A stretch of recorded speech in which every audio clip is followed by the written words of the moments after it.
Do you know what time it is?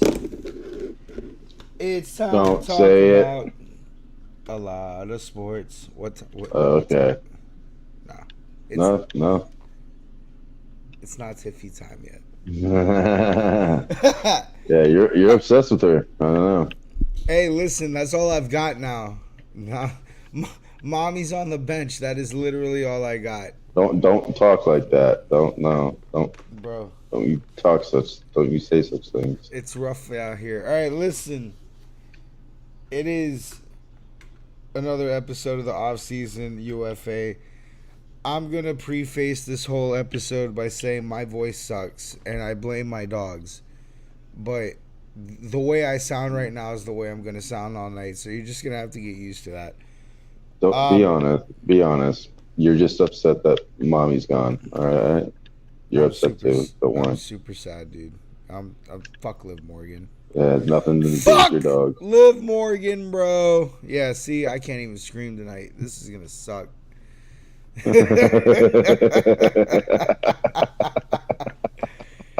All right, listen.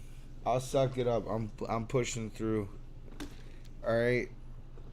So, before we get into any more wrestling talk, we got to wait for the other co-host to get here anyway. So, we got to talk. We're in this specific point in time now where we like to say that the drought is over. And sports are fucking back full swing. So, we have a lot to cover on that front before we even get to wrestling. We got NBA shit going on. We got NFL shit going on. Well, not a lot of NFL shit going on. We got NHL playoffs going on. Like we've got some shit to talk about. So thankfully for my lost voice, we have Brendan to help us get us through the fucking day. So without further ado, and I'll stop you when we need to talk about something. But where do you want to start? You want to start basketball? You want to start hockey? Yeah, we're going to start in the NBA. It's probably the best thing happening in the sports right now. Man, this is really good timing because everything I cared about in wrestling has died in the last 2 weeks.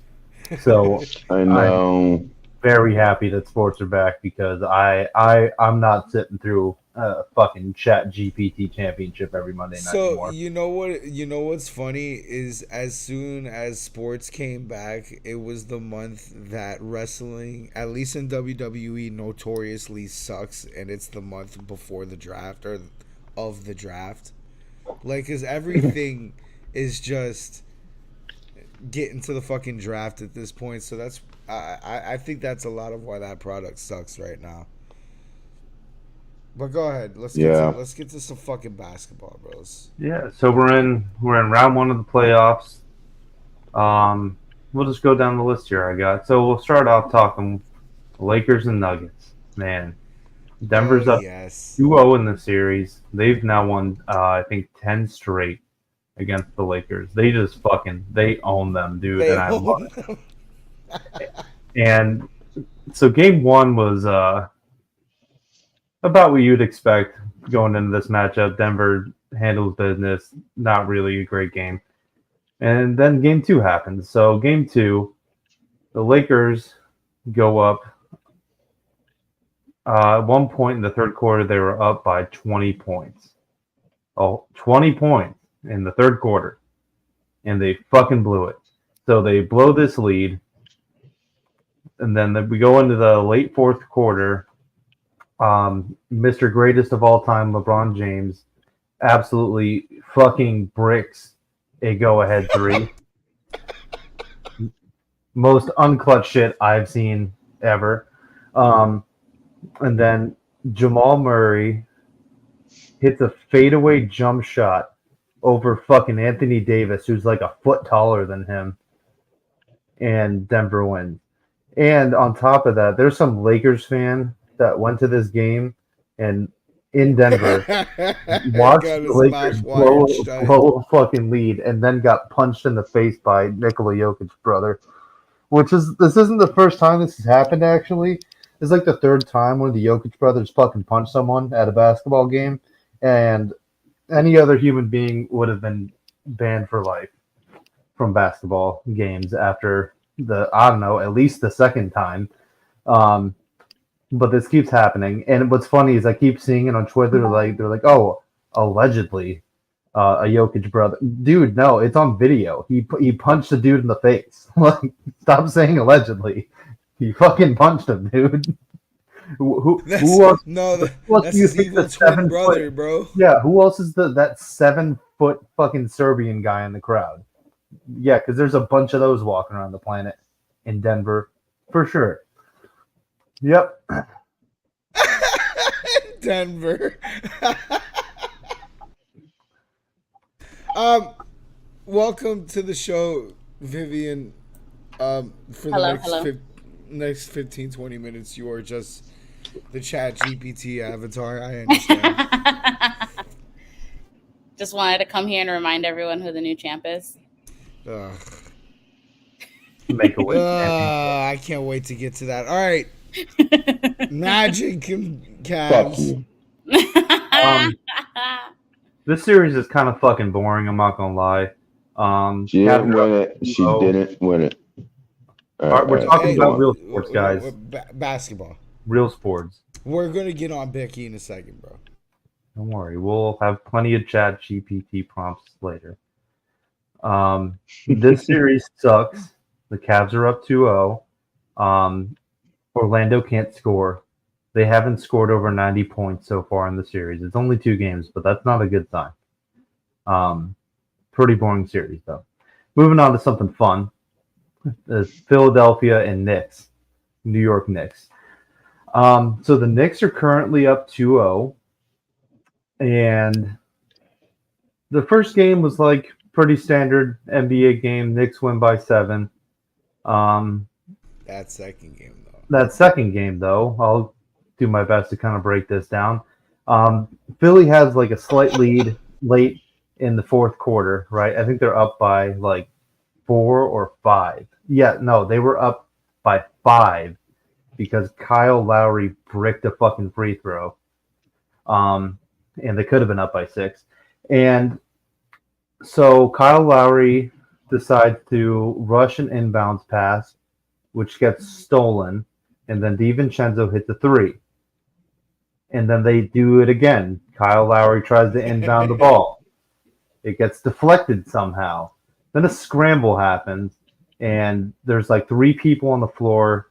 There's a Philly player on the floor, and he loses the ball. And then somehow it gets to Brunson.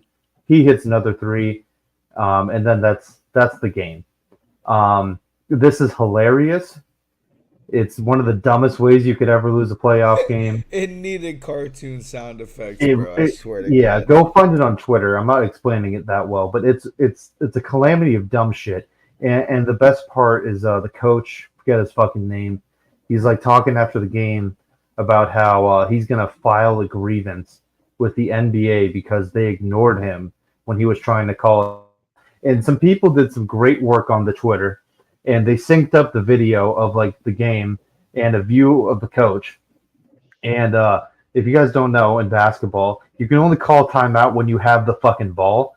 And they never had the ball when he was calling timeout. So they weren't ignoring him.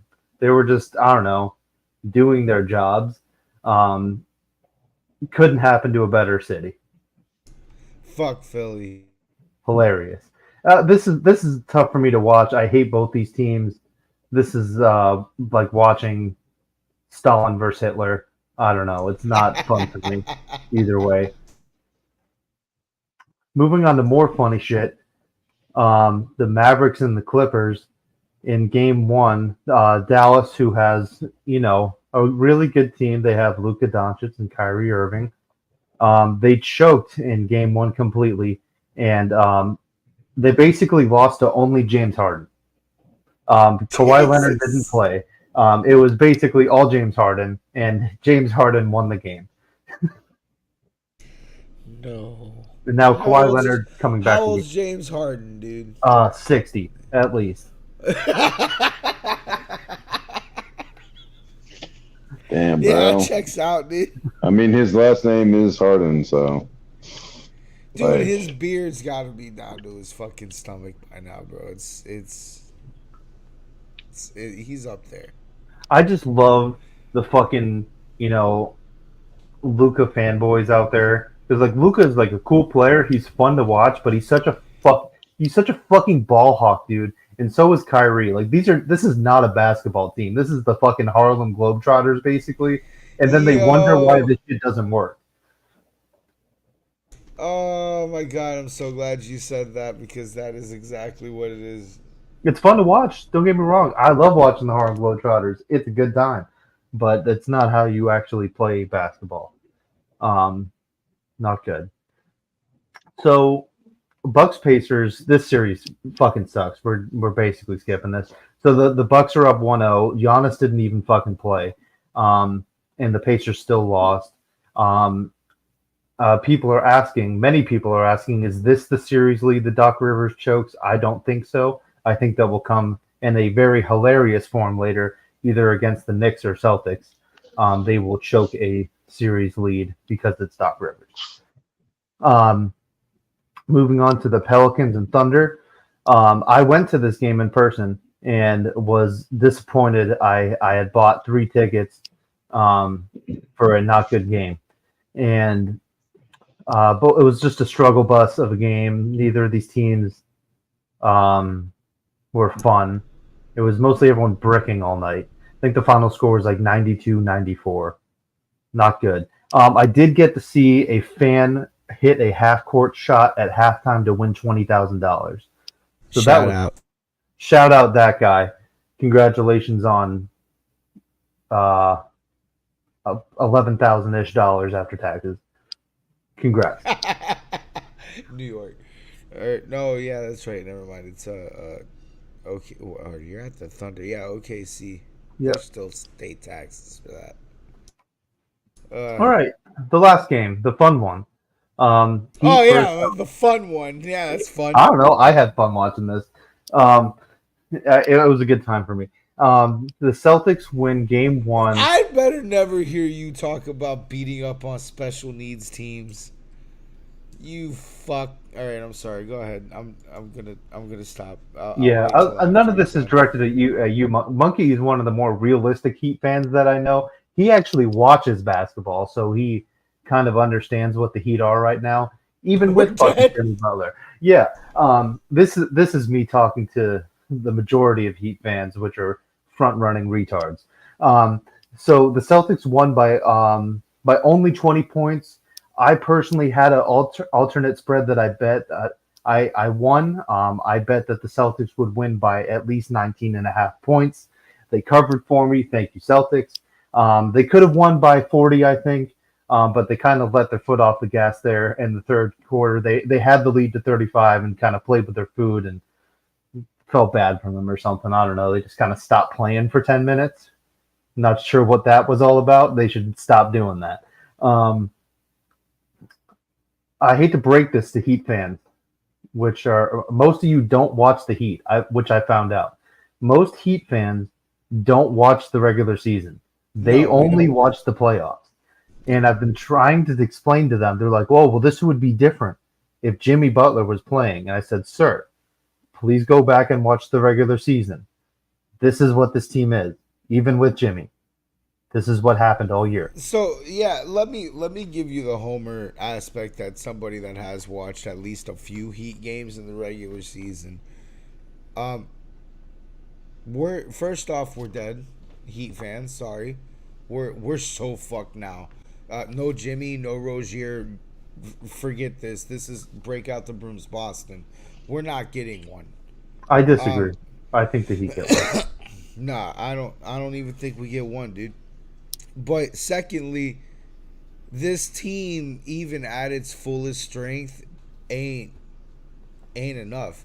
I watched this team in the regular season on like at least 2 different occasions. It was probably more, but I at least saw 2 of them where they had a 20-plus point lead and fucking blow it. And one of those was in the 30s. Like, they had the game so well wrapped and fucking blew the lead and lost the game because this team can't play defense. This team doesn't know how to time manage fucking what bothers me the most about watching the Heat is watching them with the lead. It's worse than watching them without the lead. I want to see, at least this season, I want to see 5-point deficits because that's the only time you get to see the Heat win. If fucking the Heat are up 25 in the third quarter, worry, bro, because all we fucking do is run down the fucking court at that point, acting like we're fucking behind 10 points and rush shots. I'm so sick of seeing 13 seconds on a shot clock, bricked shot, and we're up a whole fucking 30, 20, whatever points. Like, learn how. We just paid Spo how much, and we helped him out with that divorce thing, and you can't fucking get this team to manage a lead and manage a clock when you have it all season. I saw it. There's no reason for us to be in the fucking playoffs right now. We limped in here. The only reason we are in here is Jimmy Butler, and now he's dead. So, and Jimmy Butler ain't enough. Just saying. And Bam isn't enough. Just saying. And Tyler Herro's a 6th. It sucks. I hate saying it. I got that man's jersey sitting in my closet. He's a 6th. He's not a fucking starter. He can't fucking defend worth the shit. And when the game gets fucking hairy, he becomes all scatterbrained and throws the shot all the fuck out the window. Like, hitting it, he's not the 2019 Hero no more. Hitting it deep doesn't matter anymore with him because he doesn't hit shit. He hits the back of the fucking board if he's lucky and bricks fucking everything. Like, I'm so, and he does it with 14 seconds left on the clock. I'm so sick of seeing it. I was a huge Tyler Herro fan all the way up until this season because I really paid attention this season to him. He sucks, dude. He is. It's not that he sucks. He ain't a starter. He's not. He's a fucking 6th man at best when he's playing good, and that's his ceiling. That's his ceiling. So forget trading him now because his stock is so fucking dead. Like, that's out the window. But he's not a starter next season. Period. I'm done with the Hero debate. I give up with it. Taylor wins. He sucks, dude. I can't watch that kid play with a fucking game on the line no more, dude. It's terrible. But it's not just him. The team is not built to be in the playoffs. We went too hard on Dame and didn't have a plan B, and now look at us. So yeah, no, you're gonna win the series, but that's the Homer opinion. That's the educated Homer opinion. The team fucking sucks. We ain't got enough right now. It's not Jimmy's fault. It's not Bam's fault. And even though Harrow sucks, it ain't Harrow's fault. We don't have guys. Period. We don't have a team that can compete with Boston, with the Bucks, with fucking the Nuggets. We cannot play playoff basketball like this. If we didn't have a play-in tournament, we wouldn't be here right now. Period. Like, Okay. So that's the Heat homer, educated homer. You can go on from there. Yeah, I'm so sick of that team, bro. yeah, they need to, and this is not even me talking shit as an opposing fan. They should blow this team up. They should trade Jimmy. Jimmy's 34 years old.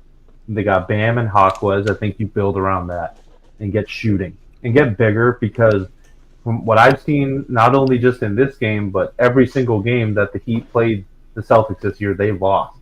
And that's not good. And what they'll do is they'll try to play zone, which doesn't work because Boston has Porzingis, and that he defeats the fucking concept of trying to play zone. And when they don't play zone, they try to blitz two people at Jaylen Brown or Tatum, and everyone on the Celtics can hit threes. And that strategy doesn't work when you're playing a team like that. And that's all the good teams. That's how Denver's built. That's how Philly's built. That's how the Knicks are built. They just need to blow it up, get a bunch of picks, move on. Speaking of moving on, I'm going to run through the hockey real quick. Hockey is just getting started in the playoffs as well. Kind of underwhelming so far in the first round, but we're only like 2 games in here. Capitals and Rangers are going at it. Rangers won the first game. They are currently playing a second game right now. Let me pull up the score. Let's see where they're at. Last time I checked, I think the Rangers were up 2. But let's see. No, so the Rangers are now up 1. 3-4 versus the Capitals. 6 minutes to go in the game.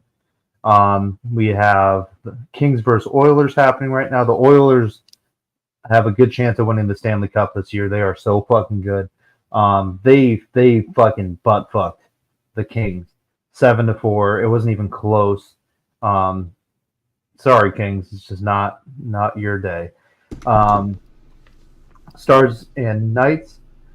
This is a fun series. One of the only fun ones we have right now. Knights are winning a close game in Game 1. Game 2 is tomorrow night. That'll be fun. Lightning versus Panthers, the Battle of Florida. Yeah. Sorry. Panthers won a close Game 1. They're currently playing Game 2. I'll Going tell you into the the score in third a second. period. They're in a commercial. It's tied. I have it up right okay. now. It's tied 2-2. That's a fun series. They seem pretty well matched and even, so that'll be fun to watch. Leafs and Bruins. Game 1 was very lopsided for Boston. Game 2, the Leafs won a close Game 2 by 1 goal. Series is tied 1-1. Islanders versus Hurricanes. The Hurricanes are fucking awesome. They went on a spending spree, and they have a super team right now, basically. And they look unstoppable. They're up 2-0 in the series. They're going to win that series. The Predators and the Vancouver Canucks. Decent series. I haven't really watched this, to be honest. Dakota Johnson's having a good series, though. Good game. 2 goals. They won 4-2. Vancouver looks pretty good, but the Predators could still win. Who knows? Now, if you are curious about hockey or don't know anything about hockey, the series that you should get your friends and family to watch is Avalanche versus Jets. This is the only time you'll hear Jets in good Yes, standing. this is the Winnipeg Jets, another team I really like to win the Stanley Cup. The game will actually be starting in the next few minutes. Game 2 at the Jets, which is like the best home arena advantage in hockey. It's so fucking awesome. It's the most incredible shit to watch live.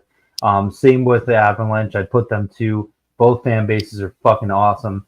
It's really exciting to watch, not only for that because it's fun energy, but this is like really fast-paced hockey. It's a shootout every fucking time these two teams play. In Game 1, the Jets won 7-6, which if you're like new, think about it in football terms. The Jets scored 7 fucking touchdowns. This is like a 50-point game. So it's It's a lot. It's a good time. They hit Hold the up, shit out of wait. each other. Wait. There's that stat. Hold on. Go ahead. I'm gonna hit you with that stat in a second once I pull it up. But we'll hit us with a stat about the Um, Jets. but yeah, the NHL playoffs get turned up in the next round. Usually, round one is usually a bunch of stinkers. Their playoff format kind of sucks for the first round. Um, so it should be interesting. There's some cool matchups that can happen if series go the way they should, which is usually how it happens in round one.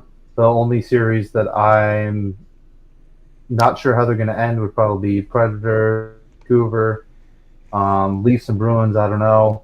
Lightning and Panthers. I don't know either. And Knights for Stars. Not sure. So the stat. By the way, I see PJ on the dock, but his devices aren't connected, so he's probably got to redock. The times a team named the Jets have scored 7 points in a playoff game in the last 12 years.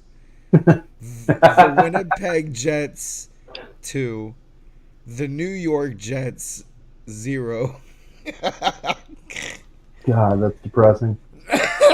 That's fucking great.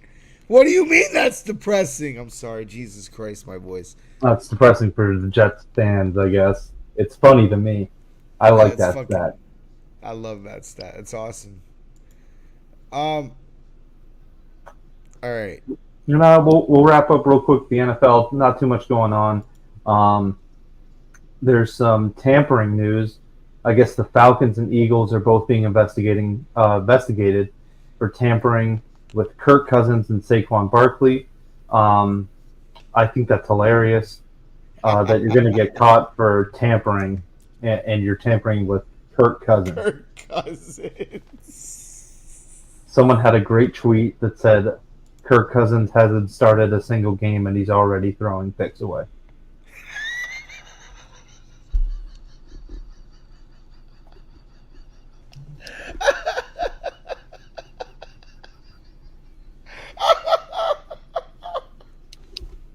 I'm sorry, that hurts.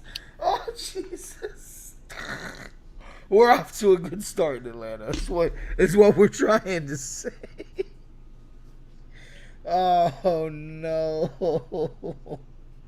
At least when we did it, it was trying to get Tom Brady. Yeah. That's worth risking the picks for. Saquon is like, okay, I can see it. It's kind of tamper worthy. Fucking Kirk Cousins, guys, really? They really want to see that man in Atlanta that bad, dude. Guess so. Well, they got him for them. Going back to hockey real quick, what I find also hilarious, I have a bowling teammate who's like super Islander. Like, oh man, I'm sorry you have to fucking spend time with that person. Dude, he sounded so optimistic. Yeah, I'm sure he did. Now, not so much. I can't wait to see him tomorrow. Dude. They pulled a bad card. Like, that's like one of those teams. Carolina, what they have right now is they had like some good players. And then what they did is they went out and they found every like aging superstar in hockey that's a free agent and just fucking paid all of them. So they're like the last dance right now in hockey, basically. It's a weird fucking team to watch, but it's a lot of fun. Then the Hurricanes crowds are really fun too. It's they're in Carolina, South Carolina, and they're all drunk as fuck, like a bunch of rednecks watching hockey. It's pretty funny. It's a good time. Oh my god. So there's not much. Okay, so I wanted to talk. I got asked a few times, not just a couple, but a few people that actually watch us for the football portion of the show. They were asking if we were gonna do anything for the draft. So here's the thing. You guys have heard 100 million people tell you 100 million things about how the draft could go, you've heard 100 million or read 100 million mock drafts, and you know as well as I know, as well as this cast knows, none of that shit is gonna happen. So we would rather focus our draft discussion instead of speculation, review, and critique, which happens after the draft has already happened. So it's really pointless. Oh, we could talk for fucking 1,000 hours on where we think people are gonna go.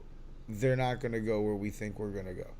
Like past maybe halfway through the first round, we don't know shit, and even that we probably don't know shit. So, and it's like that across the board. It's no matter who you listen to, they don't know shit. Teams are gonna do what teams are gonna do.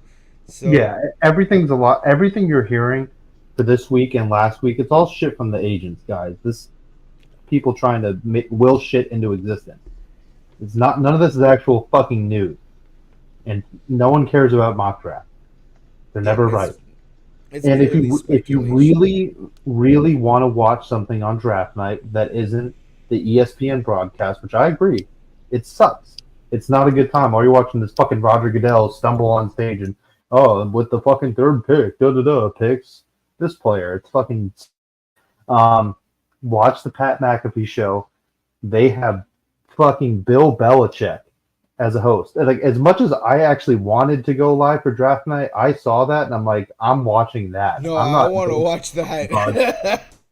I'm not competing with Bill Belichick on the fucking Pat McAfee show. No, I'm good. No way.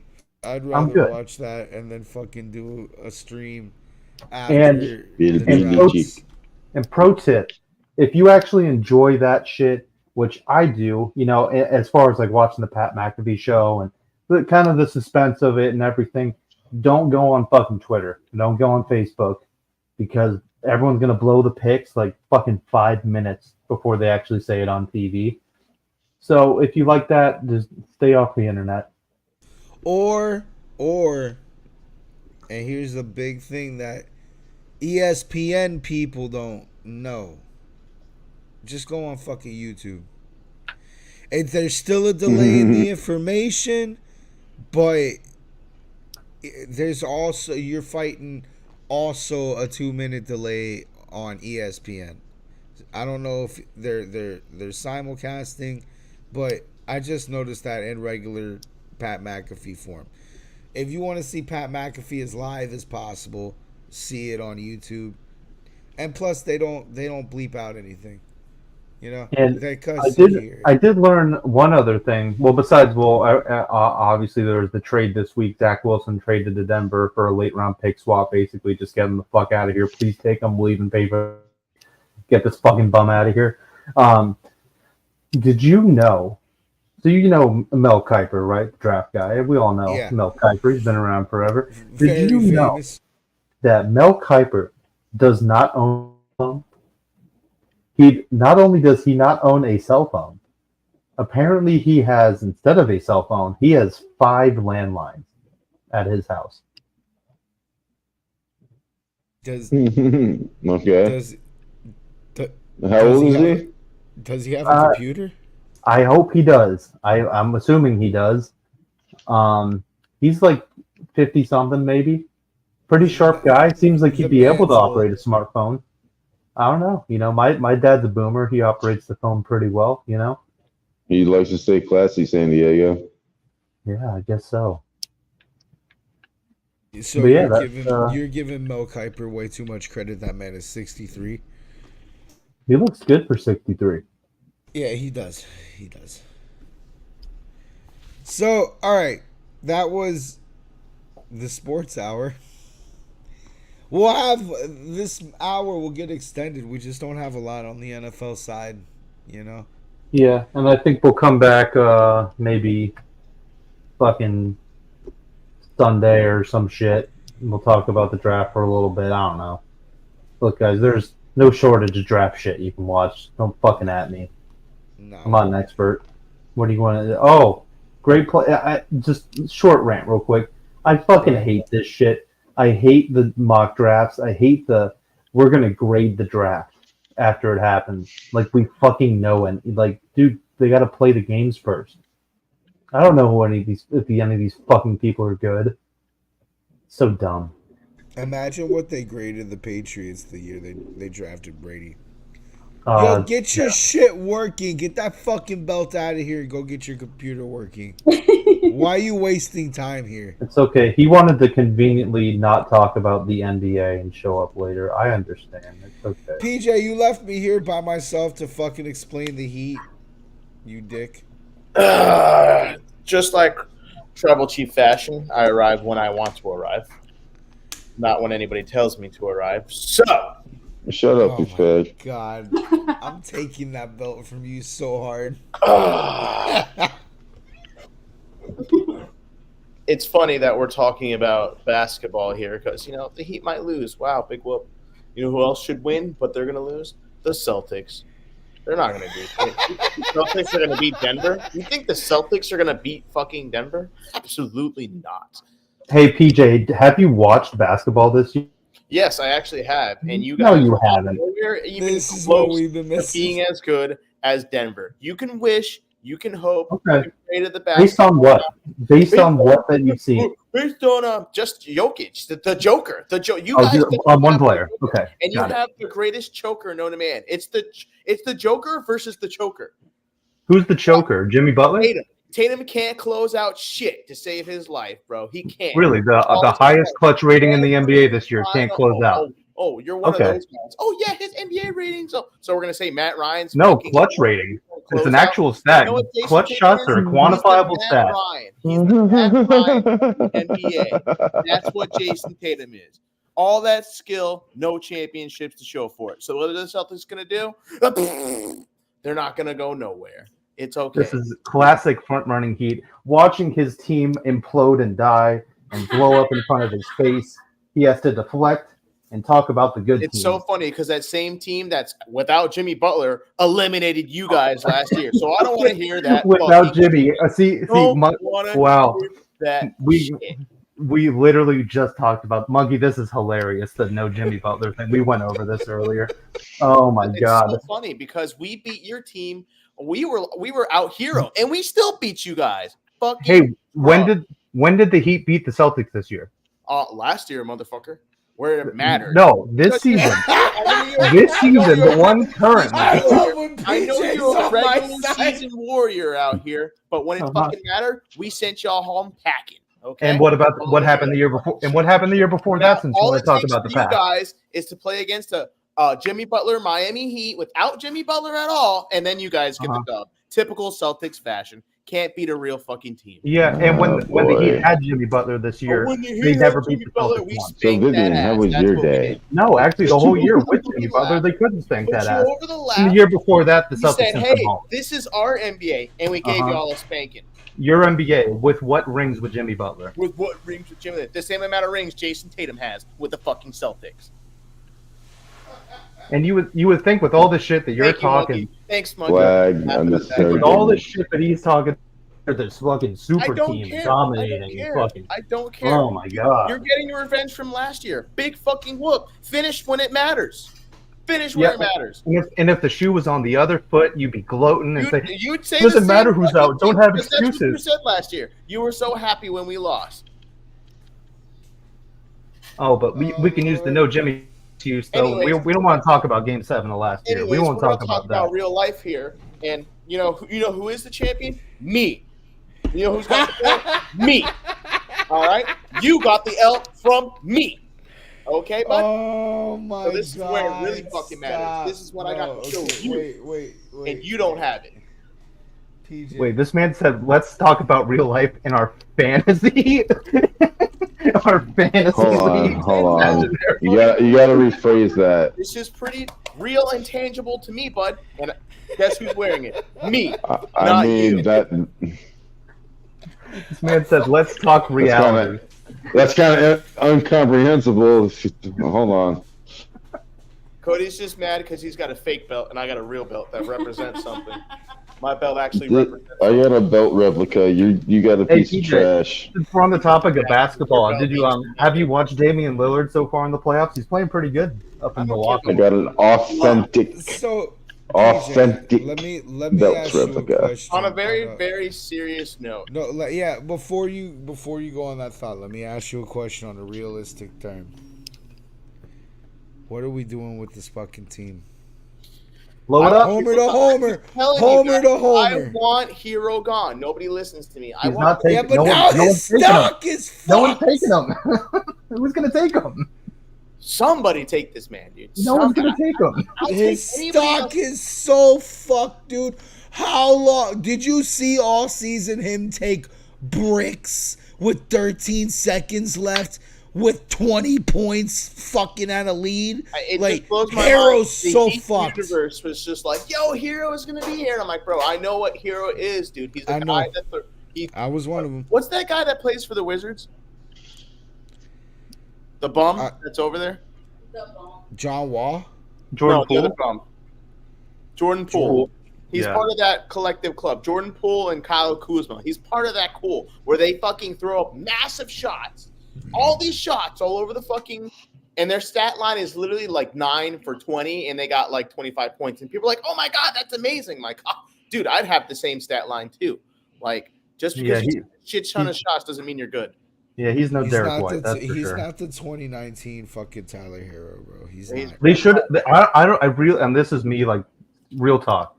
I don't understand how the Heat management said Tyler Hero is too good to trade for Dame. I don't fucking understand why they didn't do that. Because, well, first off, they're wrong because Yes.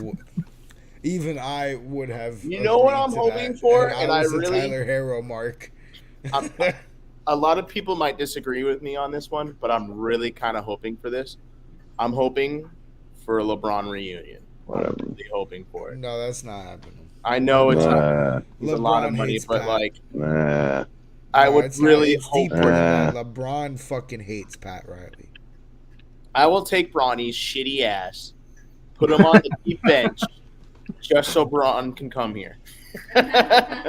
Like I don't care, Pat. Make it But happen. okay, so Swallow in your fucking realism, pride. in realism, because here's what I'm seeing with this team.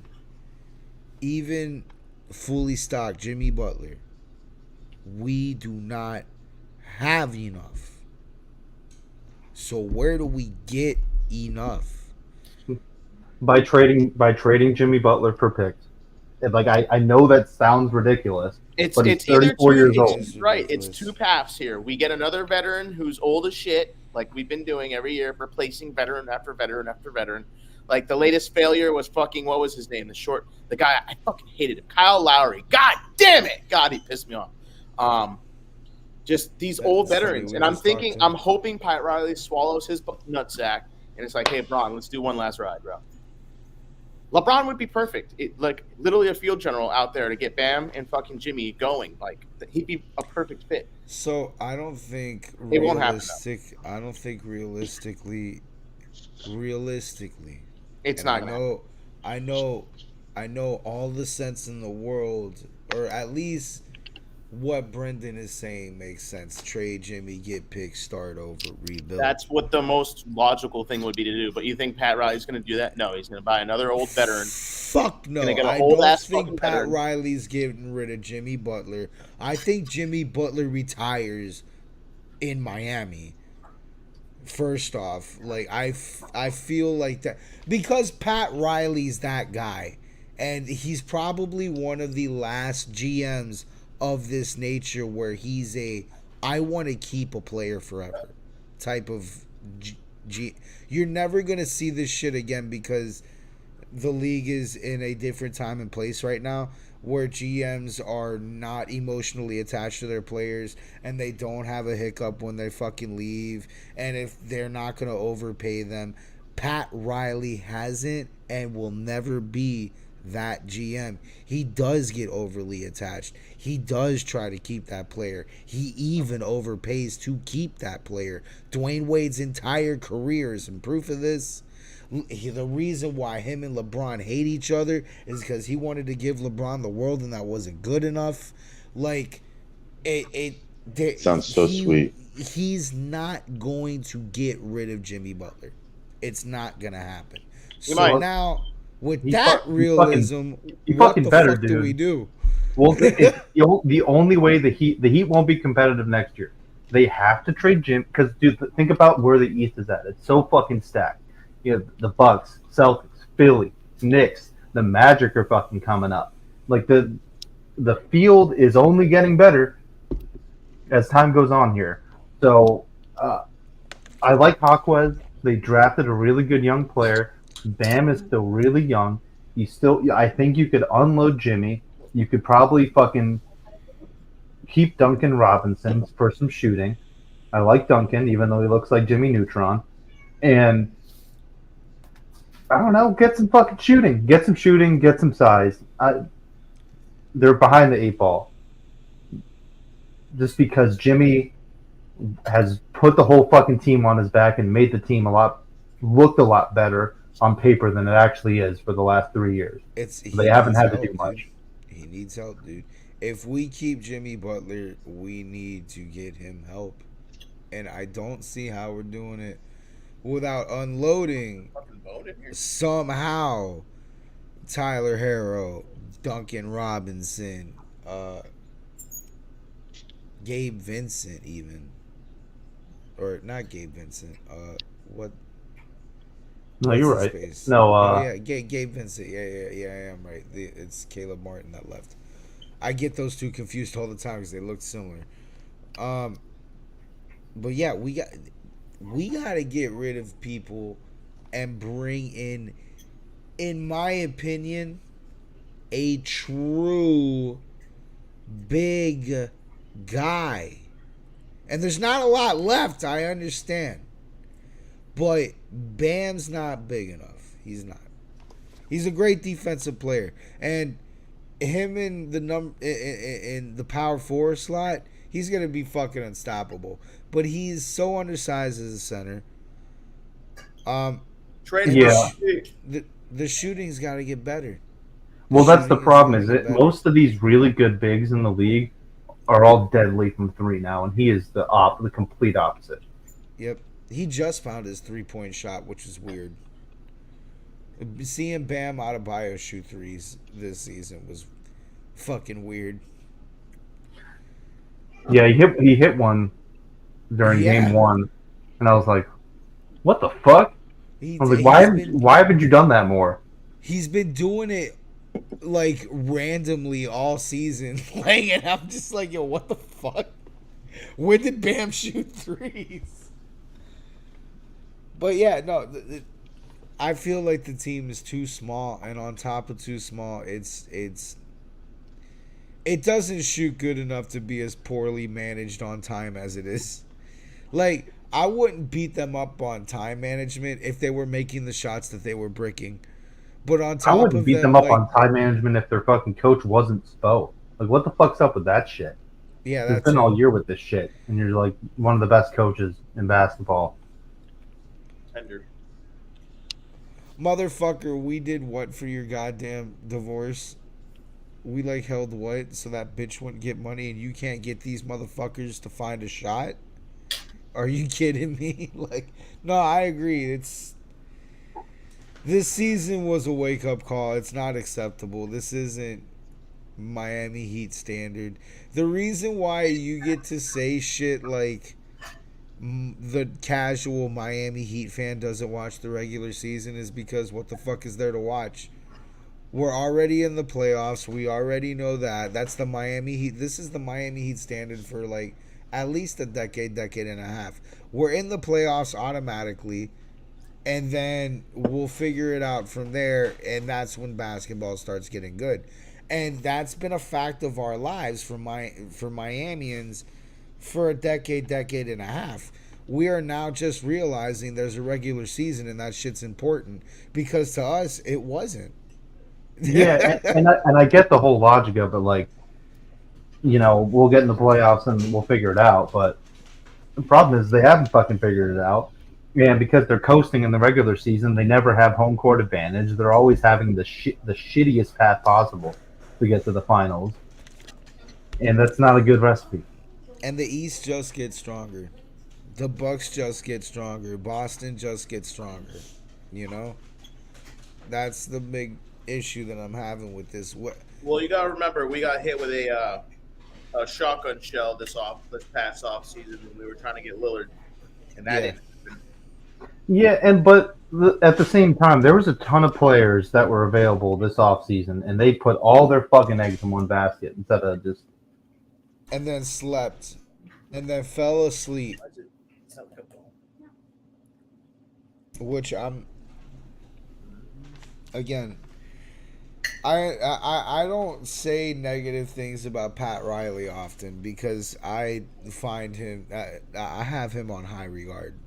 I find him to be in the same conversation as Don Shula to me. But this season, the off season before this season, he completely fumbled. Like every fucking bag possible, he fumbled. Like falling asleep on the Lillard deal and not going after other guys. It's not Pat Riley-ish. First off, and it was a disappointment. We kind of knew going into the season we weren't gonna have enough, but it's a lot worse than we thought. Like, we're not even making it competitive. Like, PJ, Boston's sweeping us. I disagree. I seriously would not be surprised if, Wednesday night, game 2, if the Heat win game 2. And here's why. And it's not because of anything that the Heat will do, unfortunately. I think that the Celtics, as we saw in the last game, play with their food. They've done this all fucking year when they're playing bad teams. And they might just roll out there and not try. Oh shit! Hey, Panthers pardon this interruption. Oh no, Panthers don't just score. That was a replay. Damn. Never mind. I'm rooting for the Panthers. That sucks. I got excited. They gotta win this game. Anyway, all right. So y'all ready for some wrestling? Let's get. Finally, let me kick this guy out of here. Yeah, PJ, you're gonna have to share the space. All right. Let me get to where the fuck is the Smackdown for? The belt that matters. Let me get to the Smackdown. Hey, you know what, PJ? I'll give you this. That belt means more than the women's championship right now. Yeah. We're gonna talk. WWE's fumbling the bag this week. I don't know what that was about, but we'll get into that. I think it was a last minute. Again, so let me preface this and open this discussion before we get to the review. The reason why, and this is my opinion, the reason why WWE has sucked for the last week and a half, well, there's a couple of reasons. One, The Rock isn't involved right now, and that's a big drop off. We had the high of highs, and now The Rock is in Hollywood, so there's a drop off. But two, more importantly, every time at about this year when the draft rolls around, WWE sucks. Because what the fuck do these storylines matter? We might be fucking switching them up, changing them out. This is like a filler month until we get to the end of the month of where the draft is. And I think that's when storylines start getting good again. But hey, bro, there's a couple here that I think that they're going to develop. I don't think that the draft is going to ruin a couple. But we already see the setup. We already see the setup of a couple of people splitting. We'll get to that in the review, but I feel like we might be seeing some tag teams split, change even. But all right, start shake up. Yeah, just new era, new shake up. So we have SmackDown tonight. It's in Pittsburgh, Pennsylvania. Which does anybody follow WWE's like touring schedule? I tried to. It's fucking sporadic. It's so weird. They used to be better with it. I don't know. They're in Pennsylvania, then they're in Chicago, then they're back in Pennsylvania, then they're in like fucking New York or something, then they're back in Pennsylvania. Then, dude, what the fuck? Yeah, Like, same thing with the Florida show. They're like in Florida, and then like the day before, they're like on the West Coast or something. And they come back to Florida. Like, Yeah. thank Weird God those- that they can afford these travel expenses. Jesus Christ. All right, so we opened this show like right off the bat. There was no opening promo. We just go straight into AJ Styles versus LA Knight, which is this match is to determine the number one contender that's going to face Cody Rhodes at Backlash. By the way, I called it. There is abbreviated. These are abbreviated versions of these notes because we did have an hour of sports to cover. So I didn't. There isn't deep. So whenever you guys want to talk about a match, just fucking stop me. All right, I'll see you guys next week then. No. All right, so wasting no time on SmackDown, we get the match that determines Cody Rhodes' opponent for Backlash. This match isn't anything we didn't see at WrestleMania, except the result is AJ hits a phenomenal forearm for a pinfall. So AJ is going to be the first person that they feed to Cody Rhodes. I told you, motherfuckers. They don't want none. They don't want none. I agree. I didn't want to see LA Knight lose to Cody Rhodes. I'm gonna laugh if Adrian wins. If AJ wins, that'll be so funny. I'll fucking riot. I'll be happy You know- because you know what that means? We're back to 2002. We're championship hopping. Championship. No, I don't mind the championship hopping. AJ doesn't need to have no fucking. AJ don't need to have that belt, bro. I don't need to have any time period where AJ is a champion. What? At least, no, dude. Why not? What? Do you What? mean? He was so good as champ. He's a Can't stand him on a microphone. Good. That's That's the WWE's point. job. It's because No, you don't it's want not. none. It's not because It's because you don't want none. It's not the gimmick. The gimmick is probably really good. He's cringe on a microphone. They're all. It's because you want none. Yeah, but he's like uber cringe. He's like Bro, phenomenal. Like I can't. No, dude, it's. I'm sorry. I'm gonna get worked up. My voice is so you fucked just don't tonight, even want guys. the phenomenal forearm on you, bro. Come on. Don't be a hater. So one storyline that is good, Brendan. By the way, just saying, there is one good storyline. You're gonna talk about the Nazis, aren't you? No, well, that's another What? one, but we're not there yet.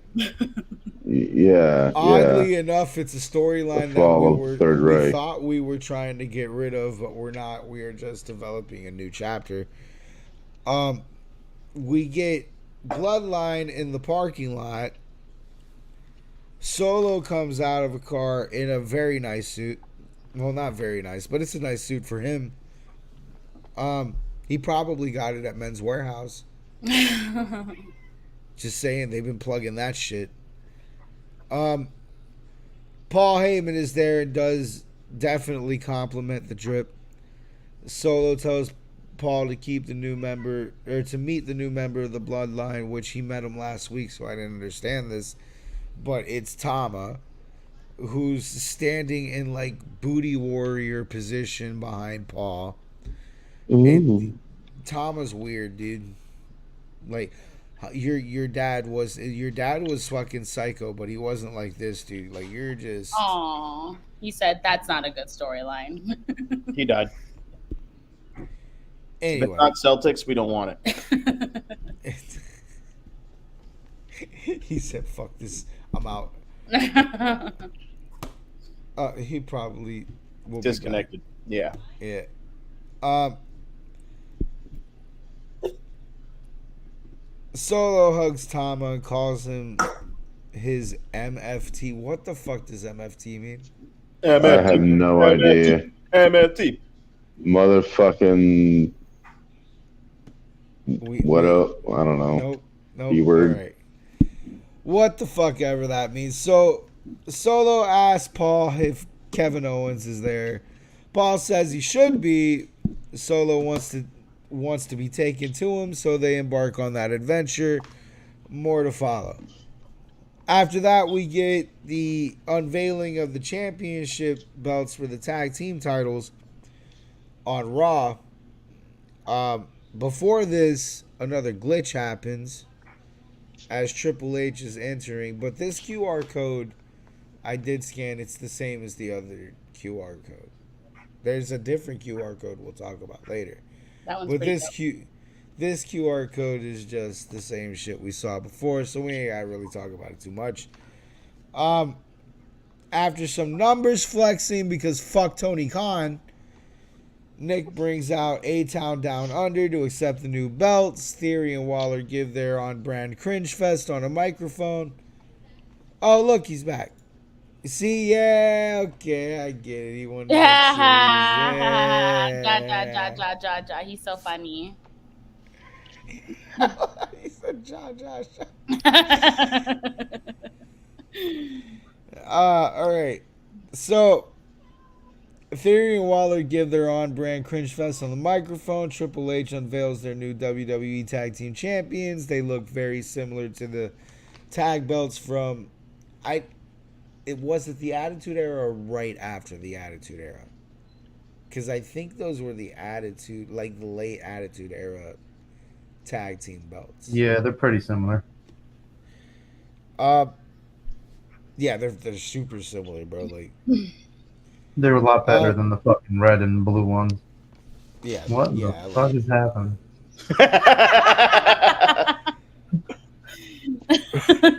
Okay. So Triple H goes to shake Waller's hand, but Waller's a dick. Nick gives a generic one-liner authority line and then announces a fatal four-way match for the number one contendership of these new titles. And that I was hoping underway. Triple H would pedigree somebody. Yeah. He's not doing that, bro. He's full. That man is retired. He's full suit and tie now, bro. He can't break another bone. Break a bone, he can't explode his heart. Yeah. So. Yeah. The Fatal 4-Way, Street Profits versus New Catch versus Legato versus AOP. Gay. It's a quick little backstage interview with Naomi to promote a new match, and then we get the actual Fatal 4-Way.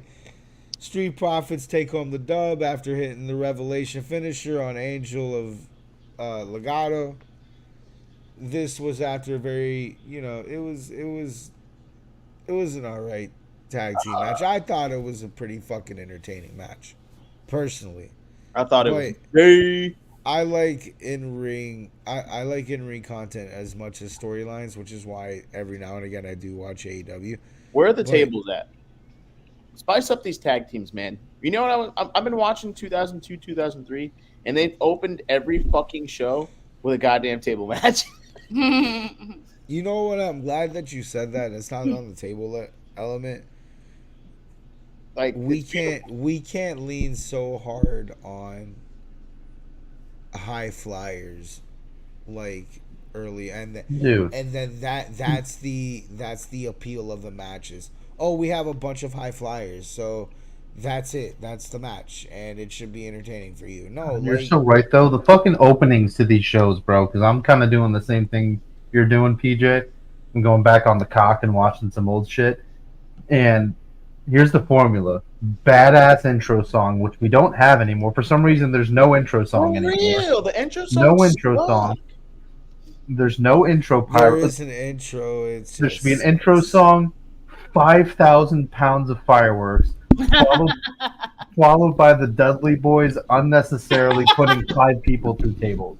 Literally, and I'm sitting there like, woo! Like, I'm lit. I'm ready for the show now. Like, I'm entertained, bro. I'm lit. I just saw someone get put through a table. Let's go. Like literally, the 2000 formula was literally the Dudleys would open every single show, and somebody was getting put through a fucking table, bro. Like it was just on command, and I was entertained. Like I enjoyed it. I will say this. Boy mind. Ooh, table broken. I will say this. It's pretty known in wrestling backstage lore. The second match on the card usually sucks. So we're critiquing this match, but it is the second match. It is the second match on the card. That is the lore. So after this, we get more Bloodline. That's it. The Bloodline promo starts backstage. Paul's apologizing that he can't find Kevin Owens. Solo ignores him and leads, and he heads to Gorilla. Paul says Solo's making decisions that aren't his to be made yet. I think Solo's trying to January 6th the fucking Bloodline right now. Absolutely, dude. So stop the steal. Solo blows off fucking Paul. He heads to the ring. Paul comes behind him. He grabs the mic and begins to attempt to explain the backstage politics of the Bloodline, but he gets cut off by "We Want Roman" chants. Paul starts to stutter, and then Solo takes the mic from him. Solo gets the Dom treatment, which I find to be awesome. Solo says he lost a brother to find a new one, introduces Tama, who comes to the entrance man with a bloody and destroy Kevin Owens. But here's the problem that I have with this. It's too obvious that Kevin Owens smashed a blood pack in his head. Yeah. Dude, Can we make it that looks better? like they just went to fucking Burger King and grabbed a bunch of ketchup packets and just squirted them on his head. Yep. I was about to say. Can we make that look better, please? Just take Thanks. a Exactly. stab your forehead a little bit. Make actual blood. Like Kevin Owens, don't be a pussy, bro. He's had worse. Learn how to use a razor blade, bro. Mm-hmm. It ain't that hard. Ric Flair's done it his whole life. He's alive. Triple H has done it countless times. He's still there. You fucking smashing blood packs, matting your hair with it. Doesn't look real, dude. And then they tried to. Here's the thing. Okay, so let me get to that. Tama leaves him in a heap on the floor, enters the ring. KO breaks away from the refs, tries to tackle him so he can go and get his ass beat some more by the Samoans. And after he's done getting his ass beat, they do this whole, I put it in the fucking notes, this whole stupid, the Bloodline thing. And Solo's sitting there selling that he's got blood on him. The blood looks hella fake, dude. I was gonna ask, do you think that was a real cut job, or that was just like? No, that was blood packs matted onto fucking Kevin Owens' head. That is not a real cut job. Yeah, that cut job was shitty if it was. No, it was. That's not real blood, bro. And it's too Blood obvious from that Party was City, fake. Do you think it's because wrestlers are scared, or because WWE? No, I just think I think honestly Kevin Owens was just fucking lazy and thought that was a better way to do the spot because he was backstage. If it was Ric Flair, he would have been cutting his shit on the spot. Yeah, no, fuck, that's what I just said. Ric Flair would have fucking. Ric Flair would have lost 5 gallons of blood for this. These new guys. John Moxley would have needed a fucking transfusion at the end of this promo. I see these fucking refs put their gloves on. I'm like, don't be a bitch. What are you scared of? Some AIDS? Are you scared of some AIDS, you little bitch? They got Z-packs for that now. Stop being a pussy.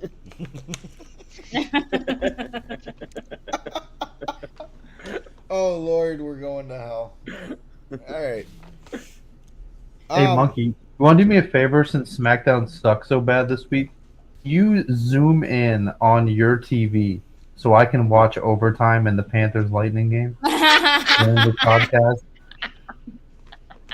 It sucks so bad, I'm not even, Actually, no, I'm going to pull up another tab here real quick, and as you guys are going through SmackDown, I'm going to watch. You know it's bad when Cody's not interested. Damn, there's no way to do it. Unless I wait. unless I do that. But then That's fine. That works. Yeah, that's it, great. dude. Perfect. That's all you got.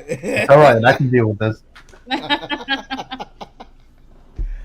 All right, so enjoy the Oh, Dos overtime. Equis, man. Yeah. Dos Equis. Speaking of Dos Cheers. Equis, Carlito.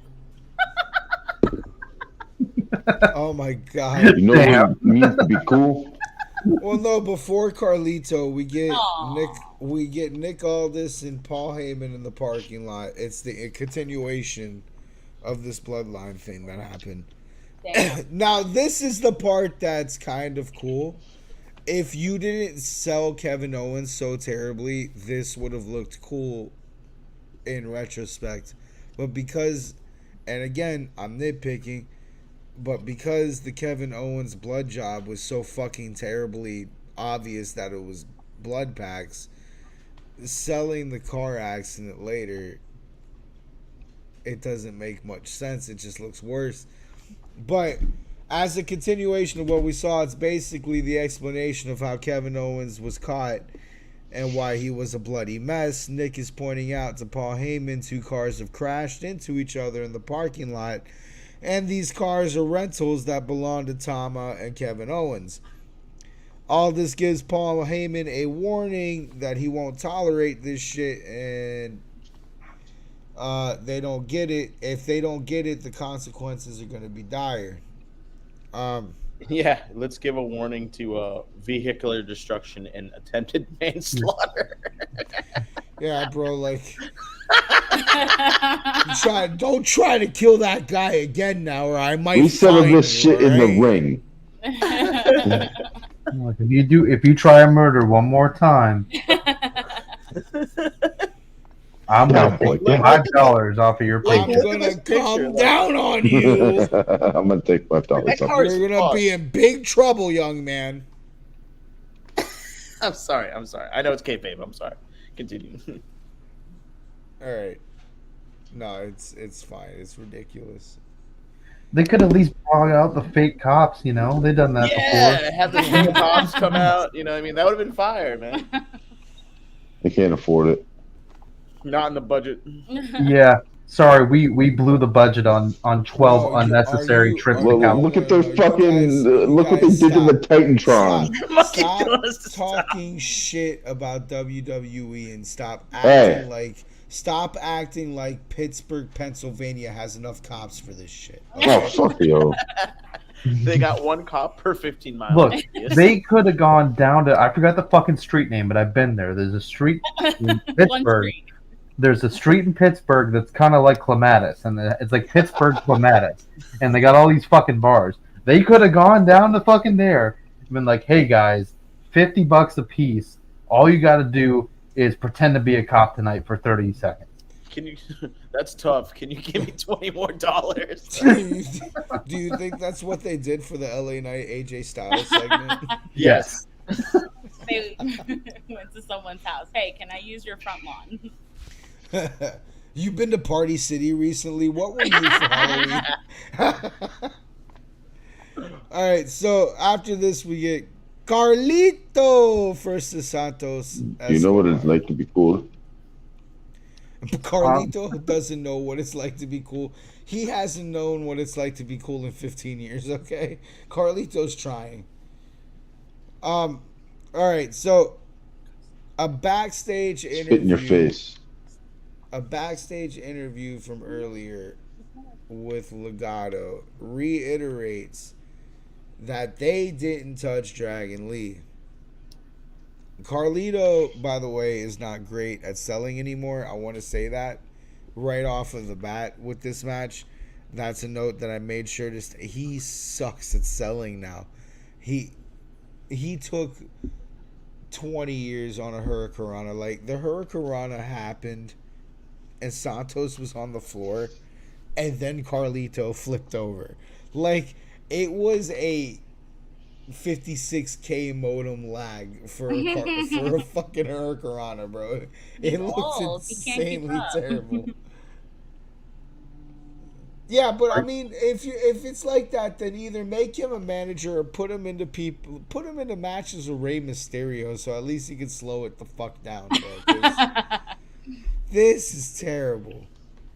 Anyway, it's a fucking shitty looking match, and it's all Carlito's fault. I'm totally bagging our Carlito on this one, dude. He looks slow. He's shitty tonight. His selling sucks. He's 5 years late on that Hurricanrana. He looked mad unconvincing. After Elektra interferes with the match, Selena tries to take her out, but gets taken out instead. And that distraction leads to Santos hitting a phantom driver on Carlito for a pinfall. So, yeah, it was a shitty match altogether. I don't know if y'all saw this match. Yeah, I it was wish I shit. skipped Next. I wish I skipped it. It was not good. After that, we get Damage Control and Bianca and Jade in the stands. This is just showing that all of these... This is important, though.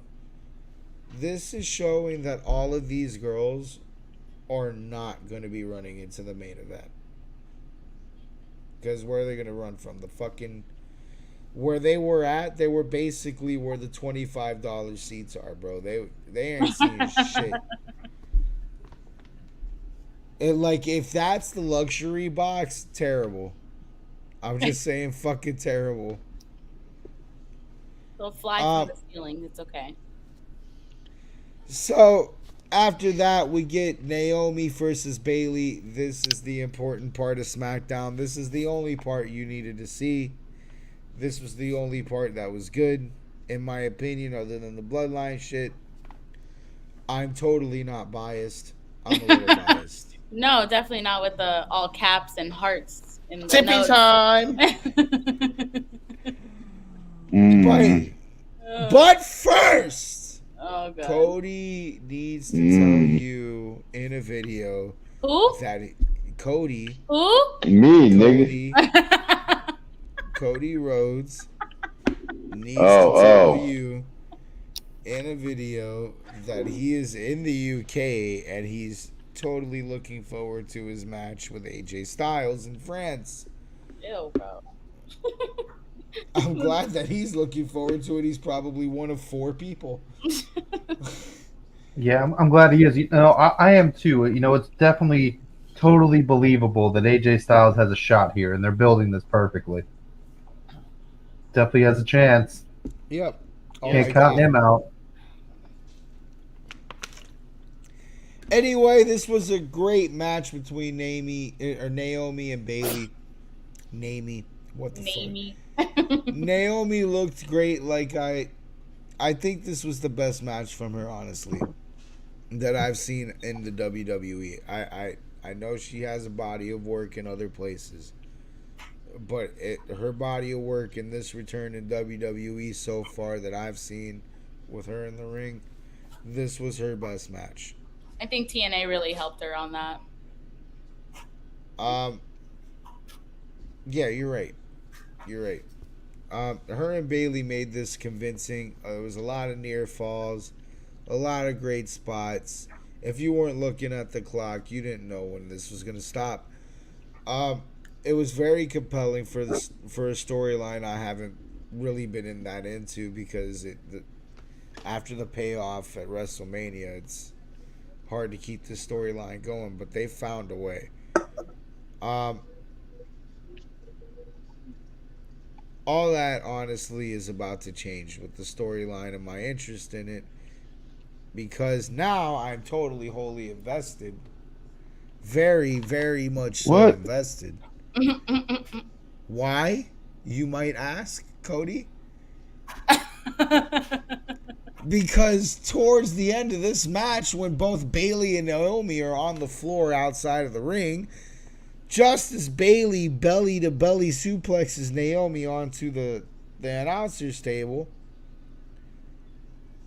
fucking Tiffy time. It is fucking Tiffy time! Yeah! I'm sorry. Tiffy time! It's the only person that I have left to live for in the women's division.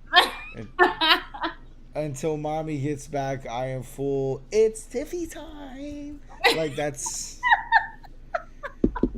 Yep, it's happening. Oh goodness. Tiffany Stratton to the moon, please. So, Tiffany comes from the crowd and completely fucking obliterates both Naomi and Bailey. She hit them both at the same time with her moonsault. It totally fucked up the match for anybody. Sorry, Toodles. She's the center of the universe. You're not. That's the end of the show. Yeah, go jerk off. Tiffany Stratton, if you have an OnlyFans, please. She probably did at one point. No, dude. You know how I know she ain't? Because she wasn't a part of Mandy Rose's whole thing. You know? Mandy Rose was the person that had the spicy page. Yeah. That's why we don't see Mandy Rose around anymore, just saying. Which I think is totally terrible. Bring her back. When we go back to Netflix, bring back Mandy Rhodes. Oh, please do. She's so fine. Well, listen, I understand what we're doing with the women's division where we're not making it all about looks. Right. But she's really good as a wrestler, though. But we have Nia Jax, and I feel like that's we need at least 4 good-looking Tiffany Strattons to even that out. All right, let's. I agree. We need sex appeal, and then we need strength. We need both. We need balance. All right, for every Nia Jax. Every Nia Jax, we need 4 Tiffanys. Got it. 4 Tiffanys. All right, that's it's important. What's gonna be great is when Alexa Bliss comes back and then I'll have even more to believe again. When Alexa Bliss comes back, I don't know how I'm gonna deal with Tiffany Stratton because I'm gonna lose my shit when Alexa Bliss comes back. Because Alexa's, if Alexa goes to war with Tiffany, I'm God be in a fucking damn it! civil crisis internally. Keep fucking dying. Battle of the Blondes. Yep. She's gonna be great. And Alexa's my OG dude. She's got the goth appeal to her and the punk rock appeal to her. Like she hits all the fucking boxes, bro. She's got preppy, brat bitch, punk goth, or punk rocker, goth bitch, complete fucking psycho, cracked fucking Angelina Jolie. Like she hits all the fucking boxes. She's whoever. Never mind. Let me not get into that. I'm just saying she's probably a fun date. That's all I'm gonna go with that. Yeah, her husband is like some band lead singer guy. Lucky guy. I'm telling you, you know what? She's probably never boring. That's all I've got to say. I won't go into any more because I like being on YouTube, but we're still on YouTube? What? Yeah, actually. Oh, nice. What's up, YouTube? Okay, so let's get to Raw. The Raw was better. It wasn't better by eons, but it was better. The only thing that I have to say is what they're going to say in the open anyway. 30-40 minutes of this Raw is going to be eaten by a battle royal. So we opened the show with Cole and Michael. By the way, is this finished? Nope. Okay. We opened the show with Cole and Michael announcing to us that the battle royal is going to happen. It's for the World Women's Championship, blah, blah, blah, blah, blah. Shit that we knew coming in here, basically. After that, we get a Jey Uso town hall. Jey Uso comes out doing his normal yeeting to the crowd, getting Pat all fired up. Starts his normal promo stuff before Damian Priest comes down to interrupt him. This is going to be a good feud. Damian and Jay, if they can keep this going long term, that's gonna be cool. Anyway, Priest gives. Get in the fucking power armor. God damn it. Did we I'm sorry, go on. We just scored! Hey, Panthers won! Hey! Here's your NHL break. Florida.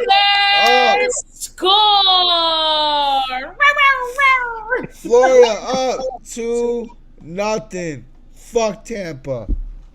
Anyway, yeah, sorry. We can move this back now. Hold on. Yeah, thank you, Monkey. We good. Damn it. Now I gotta sit. I was hoping overtime went a little longer. Fuck.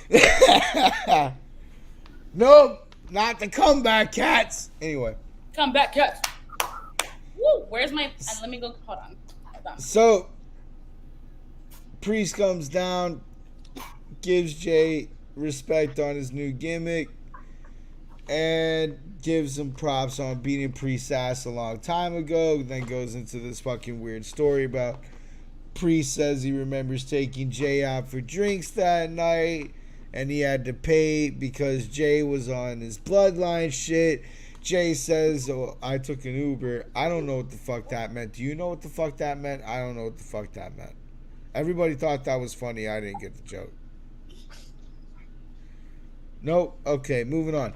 Priest says he remembers Jay saying, "We next, Oos," and he was only half right. Priest is next. Priest is now. Priest says Jay's just gonna be the first on a long list of people that gets fed to Priest. And before Priest leaves, Jay starts speaking in Spanish, which he could have said it in English. It was basically the same shit. What, in case you wanted to know what como meant. And then hits him with the take it easy, which, by the way, Jay's awesome on the mic, if I haven't made that clear. He's great. Take it easy. Jay tells Priest the only reason he's the leader of the Judgment Day is because Rhea got hurt. Oh. Tell mommy I said I. Drop mic. That makes him Dom Mysterio's bitch. Drop mic again. Right? Walk out the ring. Pick it up, drop it again. Jay says Priest is getting fed to him. McDonough fails to take a sneak attack opportunity here, and that just results in Jay accidentally kicking Priest in the face. He apologizes and then dips out. So, it was funny. Good promo. I like the town hall. I like Priest and Jey Uso. That's going to be a good match. Plus, I think I've seen Priest in a dark match with Jey Uso, and that was good too. Yeah? So, it was an entertaining as fuck dark match. I'll tell you that. Jay hit him like 3 times with a super kick, and he had to fall on the third. It was cool. It was cool. Anyway, after this we get DIY versus Awesome Truth, so some drama here. This one is the World Tag Team Championship match. This was, by the way, a fun as fuck match. If you didn't watch it, go watch it. This was actually a good match. I don't care if fucking, it's gimmicky. It was still in ring a pretty fucking entertaining match. The guys do great in the ring together. Awesome Truth retains, hitting a Truth crushing finality, which is basically Truth hitting a DDT on a skull crushing finale. They do that on Gargano, hit a pinfall. After the match, Gargano shakes hands with Awesome Truth, but Ciampa decides to blow off the gestures, so now maybe a breakup's happening, who knows. Which sucks because I really liked the whole DX gimmick that DIY was doing. But it looks like that might be that might be coming to an end. Anyway, more Judgment Day backstage. So this is just backstage filler. Well, I like how we continuously just keep using Judgment Day for backstage filler. There's nobody else on this roster. We just continuously keep using Judgment Day for this. But whatever. It's clear that the Judgment Day is going through some shit. Priest is bitching at JD because he got kicked in the face. JD keeps inserting himself into Priest's affairs just to fail in doing so. Dom walks up with Santos, says he's hurt, so he's having Santos take Dom's place in the tag match with JD tonight. Priest tells everyone to fuck off and go handle their shit. Not much to see here except Dom in a sling. Which, if that's kayfabe, which it probably is, that's oddly timed. You know? Like, you're already missing Rhea Ripley in the stable. Like, what do we need to lose Dom for? But maybe it's something to do with Santos. Who knows? Anyway, after that, we get a Nazi town. This is my favorite segment of the night. So, before I get into it, Brenda, did you see this segment? I didn't watch shit this week. Oh, man. Am I glad that I'm going to be the first one to tell you what happened here. Because this was honestly the coolest shit. It's a two-parter, so it's going to be a little long. We get a Gunther town hall to start the this whole segment. Gunther ain't here to talk shit on Sami Zayn. He's proud of his IC title run. He instead thanks Sami Zayn for taking the target off of his back and the weight off of his shoulders. And now that he's free to do whatever he wants, he warns everyone with a belt he might be coming for them because he is now officially declaring his participation for the King of the Ring tournament. We are already talking about King of the Ring. We haven't gotten the backlash yet. Love it. Before Gunther makes his exit, New Day comes to the ring to troll. Xavier Woods says that he's the reigning defending King of the Ring. Which, do you guys remember that? Because when the fuck did that happen? I have no idea. PJ, when the fuck was Xavier Woods the King of the Ring? When was Xavier Woods what? King of the Ring? Like, I want to say 2-3 years ago. What the You didn't know that? Have they just not done King of the Ring for fucking 3 years? Yeah, they stopped it after Xavier Woods. That's why dumb. I don't know that. Yeah, that makes sense. How would oh you my god. Fucking Doc Rivers is Doc Rivers-ing so hard. The person before him was Baron Corbin.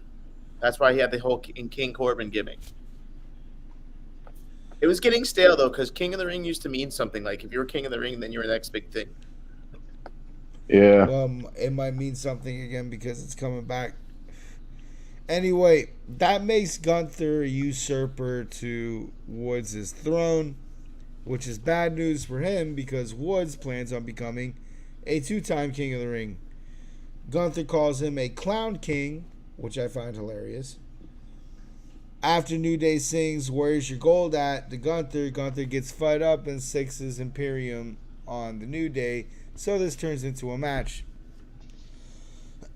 Which is New Day versus Imperium. It's nothing spectacular. It's nothing you haven't seen before. I mean, it's a good match. Yeah, I mean, come on. Nazis oppressing minorities. We know this. Again, yeah, exactly. It's shit that we've seen a lot already between these four guys. The finish was sick. I'll give it that. Kofi hit Vinci with a backbreaker and kept him on his knee for Woods to hit his version of a coup de grace off the top rope. It looks cool in execution. That results in a pinfall. Now that we've gotten the boring part of this segment out the way, let's talk about the important part of this. Holy shit. I'm sorry to interrupt, but the Pacers are currently up 20 points against the Bucks and with 3 minutes to go. That's fucking hilarious. Oh Lord, they're fucking. Way to go, Doc Rivers. bad. It's the Suns being down 2-0 against the Timberwolves. That's LOL. also really funny. There's a lot of really funny shit in the NBA right now. So I'm not taking it serious. The NBA sucks. I don't know how you guys watch that shit. Well, if I was a Heat fan, I'd find it difficult to watch too. Fuck. No, I just don't like all the reffing bullshit. It's just terrible. Yeah, the reffing's really bad. Anyway, after the match, Gunther breaks the chair he was sitting on and glares at Kaiser, who is leaning against the announce table. He then storms off and giving another look of disgust towards the ring before disappearing to the back. Kaiser comforts Vinci in the middle of the ring, who had just gotten pinned. And as they head out of the ring, Kaiser attacks Vinci. He then viciously beats the entire shit out of Vinci all around the ring. Screaming at him the entire time, by the way, in German. It looks like a Nazi beatdown from another decade.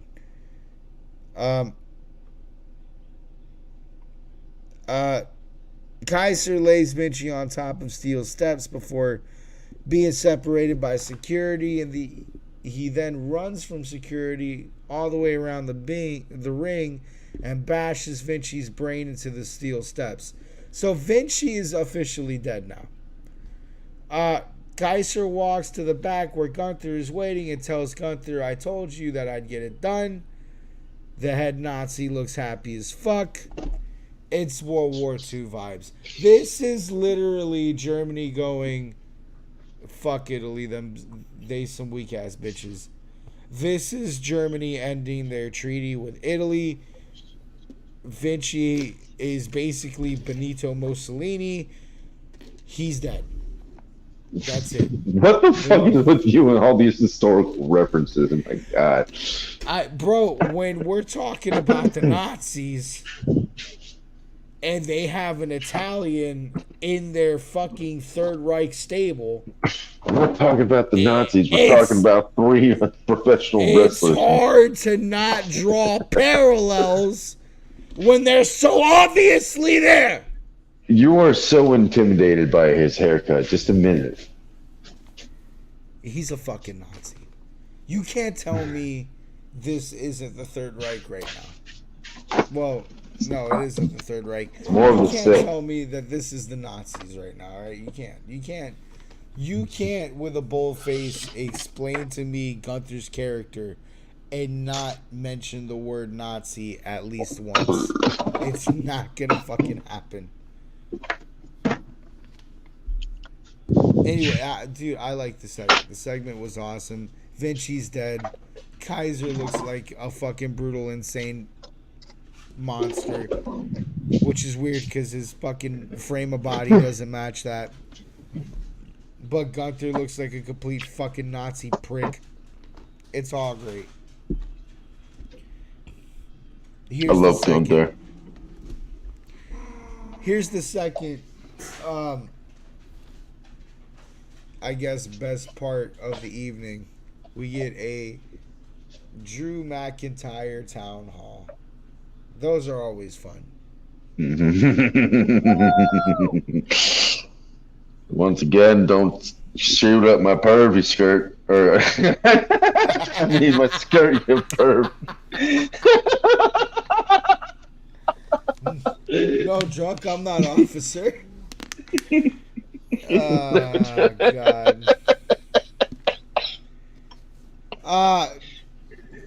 Drew sits CM Punk style in the middle of the ring, so don't shoot up his kilt, you perv. You don't want to see his cunt. Drew asks, why do people insist on chanting CM Punk's name when he comes out? CM Punk hates these people and himself. Say what if you French kiss your cousins? What? That's sick. That was. That's Weren't so they? awesome. Didn't the second time they cheered DM hunk? Like I could have sworn. I Like don't you know. I was too Whatever. worried about Ohio admitting that they all French kissed their cousins. Oh yeah, definitely. Dude, what the fuck? Are you surprised it's Ohio? Like, that's not the worst thing that you have to learn about Ohio. Just saying.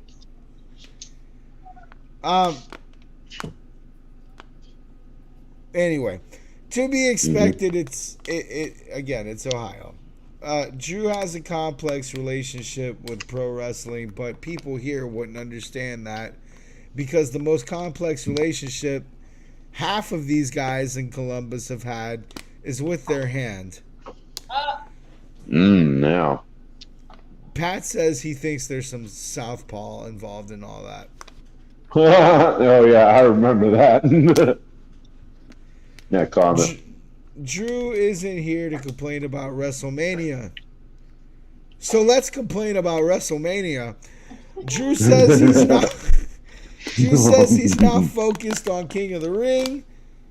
Sheamus comes out to interrupt, ask Drew what's going on. He basically says Drew's sitting in the middle of the ring bitching and not taking accountability, which, I mean, he's right. Some might say that would make him a bitch. Coward. He said coward. He didn't say bitch. I He put it nice. He said it nice as a friend. He has Drew stand up because he's earned that kind of respect from Drew. And Drew does stand up. There's some more WrestleMania recap. This time in Sheamus's voice. Sheamus reminds Drew he should be champion, but because of a meme and a t-shirt, he threw that all away. Sheamus says... It's true. It is. Sheamus is not here to tell any lies, just saying. Since he's got a long history with Drew, he's come out here to tell him a hard truth. A one-armed CM Punk kicked his ass. Ooh. That's tough. Yeah, when he said that, I was like, damn, I gotta go smoke a cigarette now. When he said that, I thought he was getting fucking Claymored. I thought that was like Claymore out of nowhere. Anyway, no, come on. He's too fat. He's too fat. Drew looked at him. He's like, come back to me after you work out. Come on. Sheamus tells Drew he needs to get over the obsession for CM Punk out of his head. Drew gives Sheamus some hard truths of his own. Before Sheamus got hurt, it was his matches were banger after banger after banger. But since he's been back, it looks like it's been more burger after burger after burger. So Drew it looks like the fat jokes. Even though it's he came back all like fat and white. Like, you know, the following week he looked like he slimmed down some. I'm like, okay, yeah, he kicked it into high gear. He'll slim down more, bro. Sheamus ain't gonna be fat forever. Well, if you compare last week to this week, yeah, he slimmed down some. Or he was wearing his old attire last week.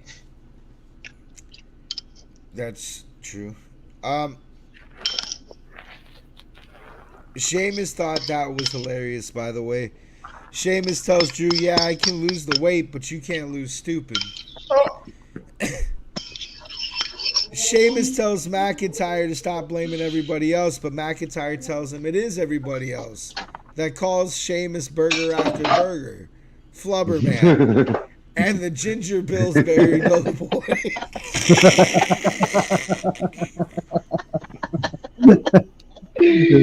This is the best argument on the way to middle school I've ever heard in my life. For real. Oh no, dude! It's total middle school vibes. You're right. In the back during his matches is when they said that. Drew was back there defending him. This turns into some days of our lives shit for a second here as we get into friendships and shit. The big point is Sheamus doesn't care what other people think. Drew says, but he does. Because he's his homeboy. So now Drew is going to sit by Pat and Mike and watch Sheamus's back, which he says it in a really weird way. He's like, I'm going to go and watch your back. And I'm like, dude, what the fuck? But alright, so this leads to everybody's favorite jobber. What? Yeah, it's everybody's favorite jobber. You ready? Yeah. Are you ready yeah, for sure. Are you ready for your favorite jobber? No. I forgot who fought Sheamus. Who Break out the violins, folks, because it's Shinsuke Nakamura. Oh, right. Yes. Him, the Japanese. You know, I'll come up with a nickname for him. Pearl Harbor. Pearl Harbor. No, that's too simple. You know what? It's Shinsuke Nakamura. He's explosive. You know what? Pearl Harbor fix. You know what? We need to bring back the mixed tag team matches so we could have the Bukkake Warriors and Pearl Harbor. Bukkake Honestly, Warriors. that sounds amazing. Just have Shinsuke with What, Asuka, Bukkake Warriors? and then put Bianca, and then Jade and Naomi with the Street Profits and Bobby. I love the racism, guys. Keep it up. That's what I'm here for. That was, by the way, Vivian. It's not racism. It's equality. It's diversity. 6. Well, I didn't want to name all of them. I just named some of them, but you know what I mean. Whatever happened to those fucking girls that they would come out in blue attire. They were short. The one black chick had like braids down to her ass. What team was that? They were pretty good. I actually liked them. Not enough to remember their name. They're probably all elite. No. Well, last time I checked, they were in WWE. So, yeah. And who are those? Oh, God, I keep forgetting the tag team names. The fucking team of the witch bitch goth bitches. Yeah. Yeah, the team of witches. What an No. The team of witches, or whatever. Just continue. Just go. All right. Thank All you. right. This game of I appreciate you, Cody. Let me get this rolling. So this is a typical extended Sheamus showcase, which is obviously given since his opponent is the WWE's only jobber. It seems like. Hard to focus on the match for a few minutes because Pat is having his microphone hijacked by Drew McIntyre to bitch at him about Sheamus. Finish comes with Nakamura setting up a Kinshasa in the corner as McIntyre slowly walks towards the corner, which makes Shinsuke hesitate. Sheamus reverses, and then after another momentary back and forth, Sheamus reverses another Kinshasa and hits a bro kick out of nowhere on a charging Shinsuke for a pinfall. Broke it. After this, we get Sami Zayn backstage. After a video recapping SmackDown last week, a backstage reporter asked Zayn how he feels, or how his feelings are on the subject. Zayn keeps his cards close to the chest, Bronson Reed interrupts him to tell Zayn he has a bigger problem to worry about. Sami Zayn says anytime, any place, and Bronson leaves just to attack him 5 seconds later and leave him in a heap. So I guess that's the next one. Bronson's getting fed to Sami.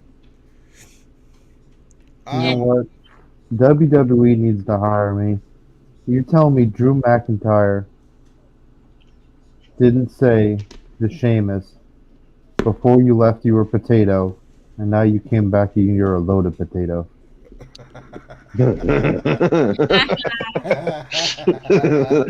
I just laughed harder than I should have. Anyway, so second best promo of the night, Chad Gable Town Hall. Yes, I just said that. That's hilarious. I love that he's wearing a suit, or that he was wearing a suit. Oh my god! Hear me out. That's the new attire. When you do a town hall, you must be in a suit to be taken seriously. Hear I me totally out thought they on were this. gonna. Okay. Chad Gable had a really great promo here. I know. Why? Yeah, I know. Yeah.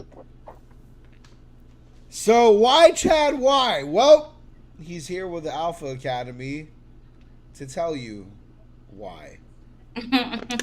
Sheesh. But before that, we get a video of Charles Barkley on the Pat McAfee show saying he wanted to come kick Gable's ass last week. Wait, what? I missed that. That happened. I missed that.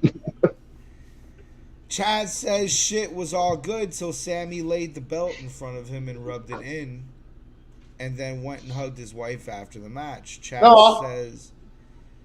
says that should have been his moment. It should have been him at WrestleMania. It should have been his daughter that was being hugged. Well, But Chad's been wasting his time training Sammy. He's actually been wasting his time training a lot of freaking losers. Like these fucking bitches behind him. Chad goes on and it smells like bitch in here promo on all of his stable. Tozawa sucks. Maxine's a dumb bitch. Otis is the biggest disappointment ever, which is another fat joke. bro, that made me cry. Chad says now Alpha Academy is going to help Chad for a change. You know, they're going to do whatever they got to do to help Chad get that IC title. And Chad forces all of them to announce their allegiance to this mission statement through Otis. But basically forces Otis to go, he was like, right? Yeah, right, boss. Got you, sir. So, Chad's full heel. He's a prick. It is fucking awesome. I love this. You gotta save Otis. Save Otis.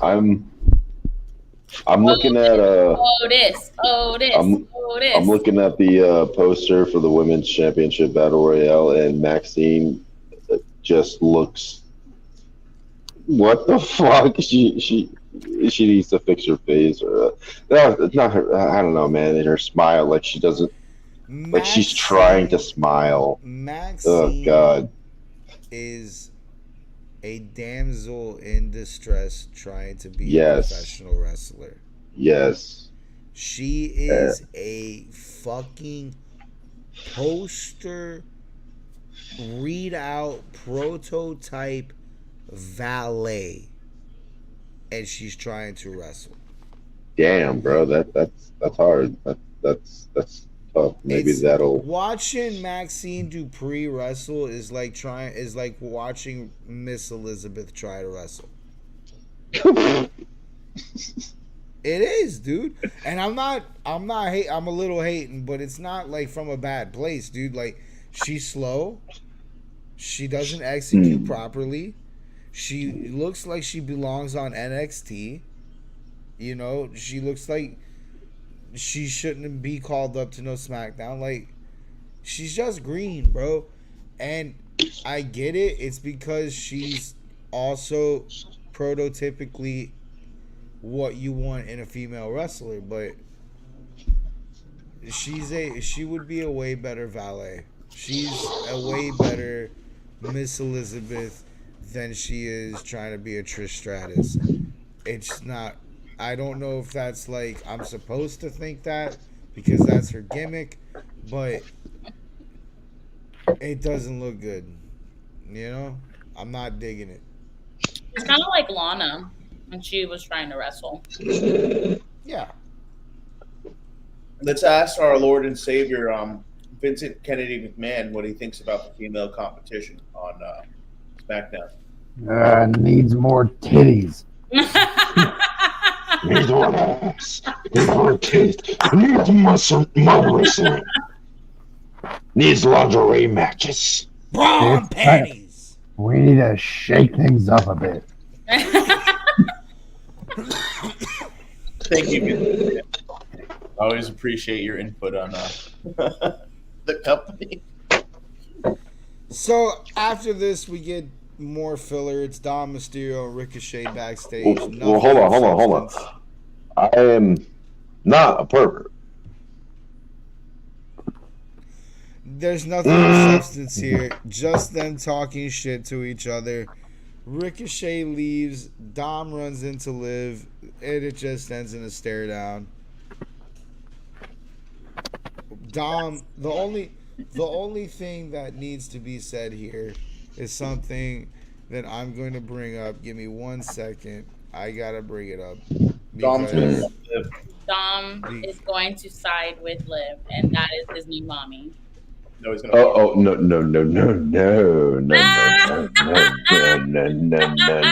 Bring it back, man. I He's love looking it. more and more like his daddy every Take that day. back. You take that. PJ, do something about that. Listen, Cody. What? He's looking more and more like his daddy every day. You You. can't tell me. Which one? Exactly. Exactly. Don't even know anymore. The lines have been blurred. Who's who around here? Who is who around here? By the way, Dom, I understand. I get it. That look hasn't been cool in like 25 years, dude. You can go ahead and adjust that. Yeah, rock that mullet and stash. You can go ahead and adjust that, dude. That is 1996 as fuck over there, bro. Like, you need to stop. There's a reason Eddie left that there. Eddie didn't take that with him into the 2000s, you know? I'm just saying, like... Well, hold on. Yeah, the reason is because he died. No. He was No, he still had short hair. alive in the thousands, bro. Like, he was still alive half. Oh, right. You said his hair. Yeah, thank you, yeah. Cody, for your wise input. Thank you. Well, I'm sorry. I don't pay attention to his haircut. These are the details you gotta pay attention to, Cody. They're important, Okay? Cody. You gotta pay attention to the details. All right, are you Nope. ready? When Ready for Dom this? comes out with the mullet, it just makes me think of something.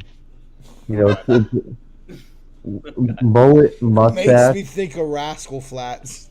mullet, Oh, mustache, white van, Life is a highway. free candy. Oh God. Oh, hold on. Oh, Cody's no. interested. Free candy. What? That's Hold not on what now. we meant by lie, cheat, and steal, Dom. Jesus Christ. You're a rapist. All right, so are you guys ready for this Nia Jax promo? I'm so excited. All right, here we go. I'm big, I'm mean, I'm gonna squash everybody. Oh my gosh. Where's the meme?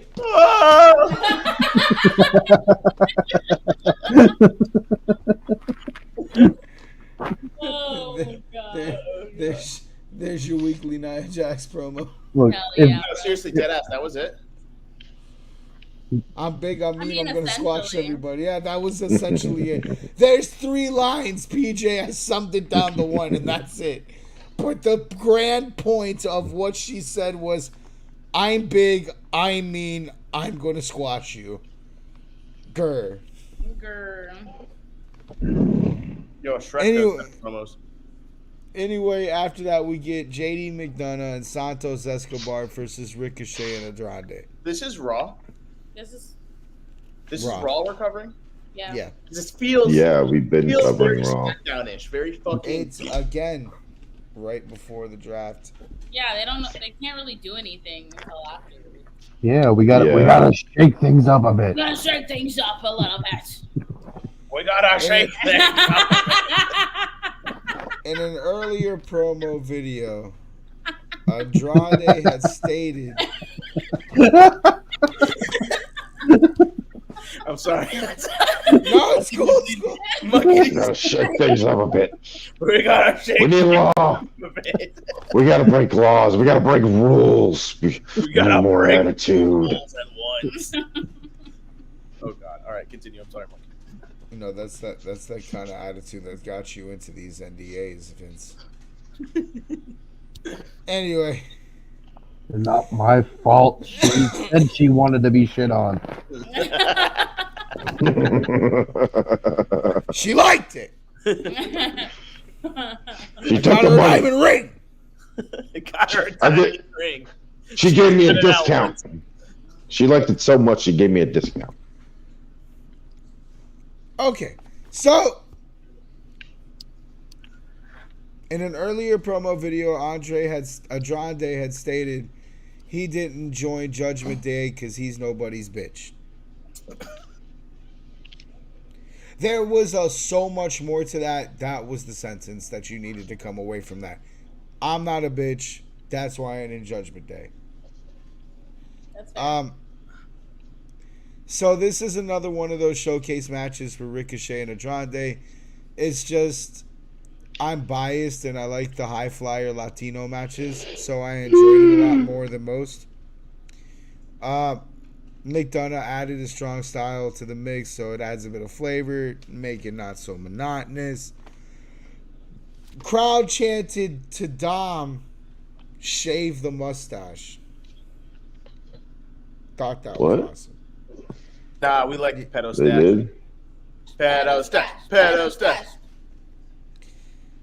Finish comes when both JD and Santos have their opponents on adjacent corners of the ring, and JD gets reversed while Santos hurricanranas Ricochet on top of JD. After Andrade destroys Santos with an Escobar, he hits La Sombra on JD for a pinfall. After this, Damian Priest comes to the ring, fucking destroys both Ricochet and Andrade. Ricochet eats at Razor's Edge. Andrade goes south of heaven. Priest tells Mysterio in Spanish, you see that? I don't need anybody. You guys need me. Then he repeats it in English because JD's Irish. And then he leaves. So, before we continue, what are we doing with Judgment Day? We're breaking them up. You sure? Until mommy gets back. I don't think we can break them up until mommy gets back. Nah, I like breaking them up because Damian is not a great leader. He's just thinking about himself, and then That's the point. Finn Balor is gonna be like, "No, fuck you! I'm gonna take that championship." And then Dom is just Dom. I think Dom's the one that's going to leave. And like just start his own storyline, or I think or Dom's all I under think- Liv's control. No, I think Dom's going to Legado.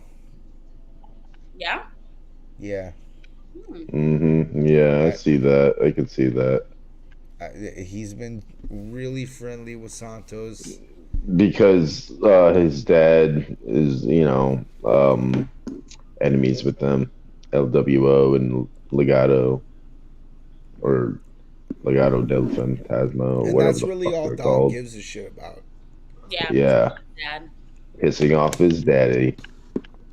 It's okay. I have daddy issues too. It happens.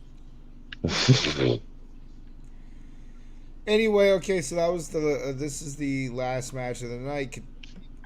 we get a continuous camera shot, and it starts now.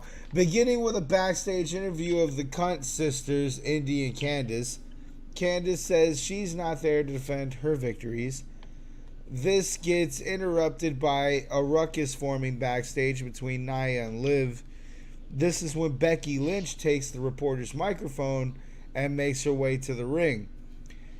She passes Maxine and Ivy on the way, gives them some nice encouraging words for their upcoming match. Becky says she's looking for a fight and heads to the ring. Honestly, that was a great one shot. Yeah, it was. Full transition. I'm liking the whole one shot, dude. I really am.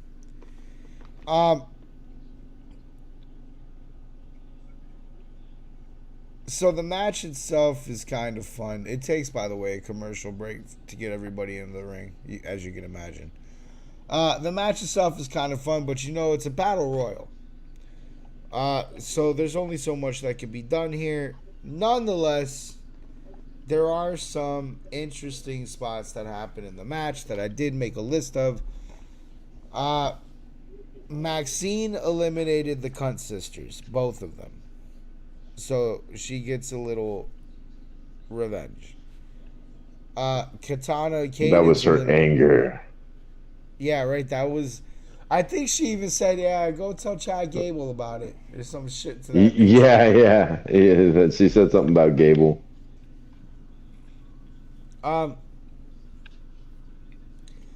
Katana and Caden's eliminations looked really fucking cool. Shayna threw Katana over the rope where Caden was already on the apron. And Caden caught Katana with one arm before they both had gotten kicked off the apron by Zoe Stark. I didn't envision Caden being that physically coordinated with one arm, but that shit looked cool. After Piper was eliminated, she drugged Becky under the ropes to massacre her on the steps and set up the announcer's table.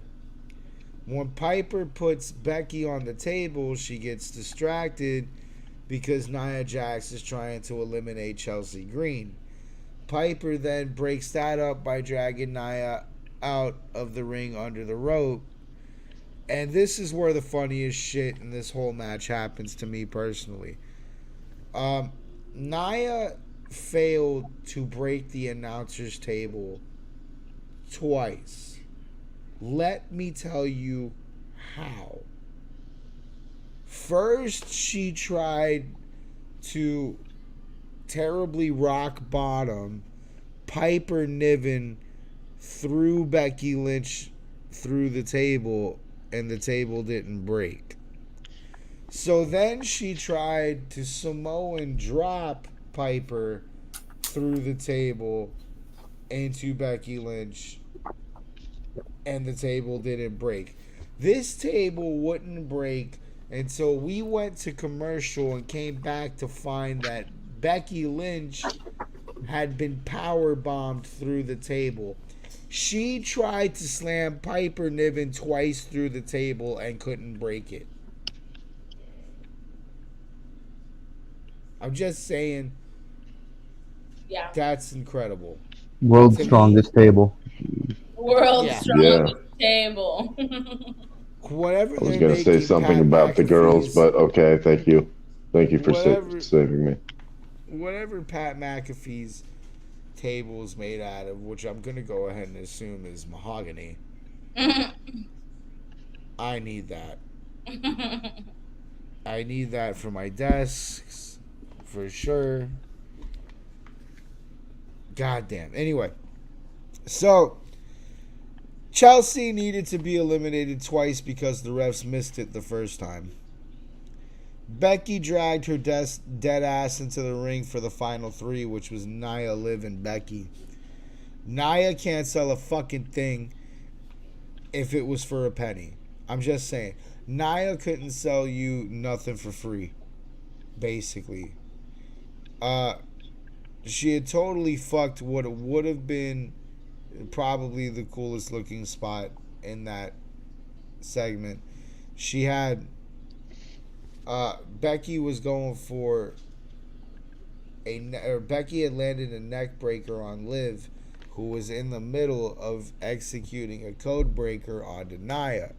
This would have looked awesome if Nia's fat ass could touch her toes, because when the whole thing goes down, she can't put her face to Liv's knees for the code breaker to look convincing.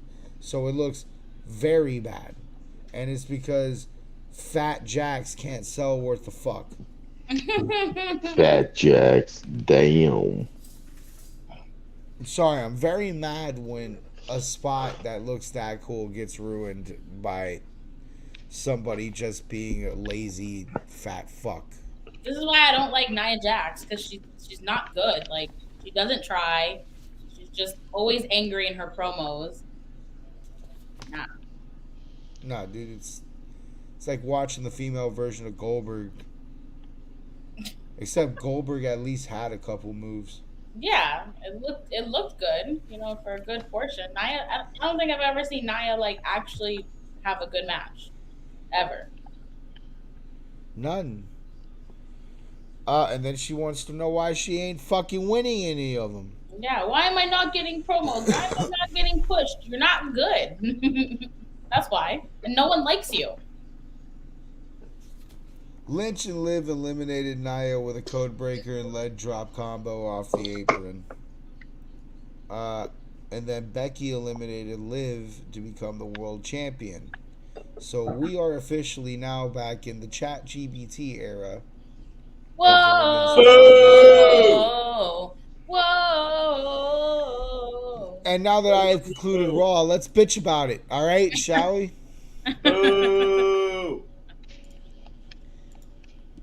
So classic WWE, they have an opportunity to maybe build up, someone new and exciting. Nope, right back to Becky Lynch. Right back Fuck to it. chat GB fucking bullshit. Someone got to pay the bills in that house. That's all surgery, man. The baby has The baby has to pay the bills. They should have made the baby the champion. Rue's got money, right? Can you imagine Seth Rollins in that household right now? That man's taking the trash out forever. Bro, wrestler, famous, dude, he's married to an Irish woman, okay? He's going to be the bitch no matter what. Doesn't matter if he's a wrestler, doesn't matter if he's a doctor, doesn't matter, bro. Irish women, especially pure Irish women straight from the country, don't fuck around. So, I have a theory that, and it's probably obvious, but none of this, the Rhea Ripley injury really fucked this whole division up bad. Because I don't think there was ever a plan for Becky Lynch to hold that belt. And the reason why I think Liv isn't holding the belt, even though it makes the most sense in this circumstance, is something that I had to explain a couple of times in a couple They wanted to throw us off. No. It is customary in wrestling back in the back rooms of wrestling, in the locker rooms of wrestling, in wrestling etiquette, that when you injure another talent by being reckless, there's a consequence to that. Your push gets ended, basically. I had thought that this would be a rule that would have, or a custom that would have died in the Vince McMahon era, but apparently that's still a very important locker room custom that they're keeping, because I can't explain other than it is a punishment for being reckless with Rhea why Becky went over on Liv. It only makes sense to me that Liv is taking a hit because she fucked Rhea up and it was being reckless. It was unnecessary. that whole spot was unnecessary. The fucking throwing of the chair when it was in swinging distance, super unnecessary. Throwing Rhea and fucking pouncing on her in the fucking wall and not protecting her in the act of doing so, that's what caused the injury. Like, there was fuck ups in that whole spot on Liv's end that resulted in a real life injury. So, no, I think that's probably why we're seeing Becky right now with the belt, because a lot of this wasn't supposed to happen. I'm very sure the plan was Rhea holds the belt and goes into a fucking feud with Liv. That was supposed to happen, but since Rhea shelved, now Liv is gonna get backburnered. That's my theory on it. Anyway. No, I think that's fair. I feel like it's also like you can't just come back to the WWE and then get like a title automatically. Like, you kind of have to show your worth and get the audience behind you. And realistically, Becky would be the only person, because she was the last person that had like a title match and had some sort of push. Nobody fucking cares about it. No one does. I agree. This Okay. This is a bad situation for Raw's women. It's all right. They're Alexa Bliss is going to come back at Backlash and then take the title back. Yeah, That's what I'm hoping Cannot for. wait. That's what I'm hoping for. Cracked Alexa Bliss, part of the Wyatt 5. Which, hey, let's talk about that. Six. No, it's 5 now. What do you mean 5?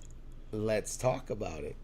Let's talk about it. So there was a glitch that happened in Raw. And it was a super glitch that had, again, a QR code. The QR the code, 5. The QR code was new, though. It led to, and this is probably the coolest one of them all so far. It led to a text-based word game. Like, when you followed the link and everything, it led to, like, I don't know if you guys have ever played Oregon Trail. I'm sure none of us are that old. Dude, I'm that old. dude, come on, man. Oregon Trail, come on. Come on. You're older than me. Come on. It was that kind of a game. So you Really had to, good, because I kept telling the prompt to suck my dick, and it wouldn't tell me anything. it would keep telling you senses organs, which I'll get to why it says that. But you could play around with it, and there's certain words, all of them having to do with Bray Wyatt, that would give you responses. Like, I think if you typed in Wyatt's name, it would send back remembered. If you type Wyndham or some shit, it would send back forever. Buzzards meant follow. Bo, he hurt. Like, there was there was certain words that would get a reaction. But the riddle, the answer to the riddle was the number 5. Basically, the riddle was asking you to type in the number of senses that you have. The humans have 5 senses, so the answer to the riddle was 5. When you type 5 into the text game, it sends you to a video, and the video is a very Uncle Howdy-ish type video, Dreadmare type video. It's basically what we've been seeing, but it was like turned up to 10. So this shit's coming, and now we have confirmation that it's Bo, it's a Wyatt-based storyline. Like, everything that we thought was happening with this, it looks like it's happening with this. Otherwise, why the fuck are we putting Wyatt and all these other Bray Wyatt words into a text game right now? Let him rest. Nah, this isn't a let him rest thing. We're bringing him back from the fucking dead, is what it looks like. But he's gonna transfer over to Bo. The reason why I said 5 was one of the words that you could type into this game was hint. And the hint was penta. And penta is another word for 5. The answer to the riddle was the number 5. Without Riot on this earth, There is no Wyatt 6. So if you subtract Wyatt, there's only the Wyatt 5. They're bringing 5 fucking people back. Bo's got to be one of them. Alexa's got to be one of them. Braun's got to be one of them. We're still missing 2. I've been hearing about Rowan. I've been hearing about Loomis, who I think is still under contract. How would you guys feel if Bo adopted the alternate ego of the Fiend? I think that's a part of the I think that's a part of the gimmick. How did you? What did you say, Alan? Bo Dallas. I said I hate it. You seriously? You would hate it? Mm-hmm. You think it should be? You think the Fiend should be done with? Yes.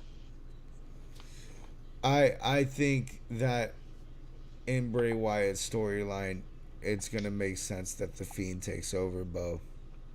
And maybe I'm wrong. Maybe I won't hate it, but I don't like the idea of it currently. But who knows? Is it too soon for it? No, I don't think it's too soon because I like that they're bringing everything back. I just think the Fiend is always Bray's deal, and it's gonna be weird having the Fiend and it's not Bray. Somebody else have it, yeah. That's what I'm concerned about for the WWE Universe. Do you think the WWE Universe will accept it? Yeah. I think they'll accept it if it's written right, and because Triple H is by there. You said written white. Written right. Blah. Blah. Yeah, it's definitely gonna be written white and Cody Rhodes all over it. Whenever they show up, selective of who they do feuds with, like keep it a thing that like you want them to be there, and like if you get the opportunity to have any of that storyline in the show you're at is like wild. I want them to come back on the Final Testament. That's what I really want. I want the first feud of the Wyatt 5 to be against the Final Testament. That would be the shit. I don't like the Final Testament. That's why! They're the pretenders of the real deal. I like the idea of the Wyatts going over the bloodline, but that's like not that. Really. No, you gotta build to that. Yeah, you gotta build to that. That's gonna take a year or 2 to get there. We gotta slaughter some of these fucking stables first. AOP is looking real nice pickings right now, right at the fucking front of the gates. You're trying to be fucking dark. Let me show you what dark really looks like. Yeah, no. Or they could do us all a favor and just fucking send New Catch Republic to AEW. Eliminate them. Get them out of here. No, Damn. See ya. I got one even better. Let's kill Newtown Down Under. Or A-Town Down Under. Damn.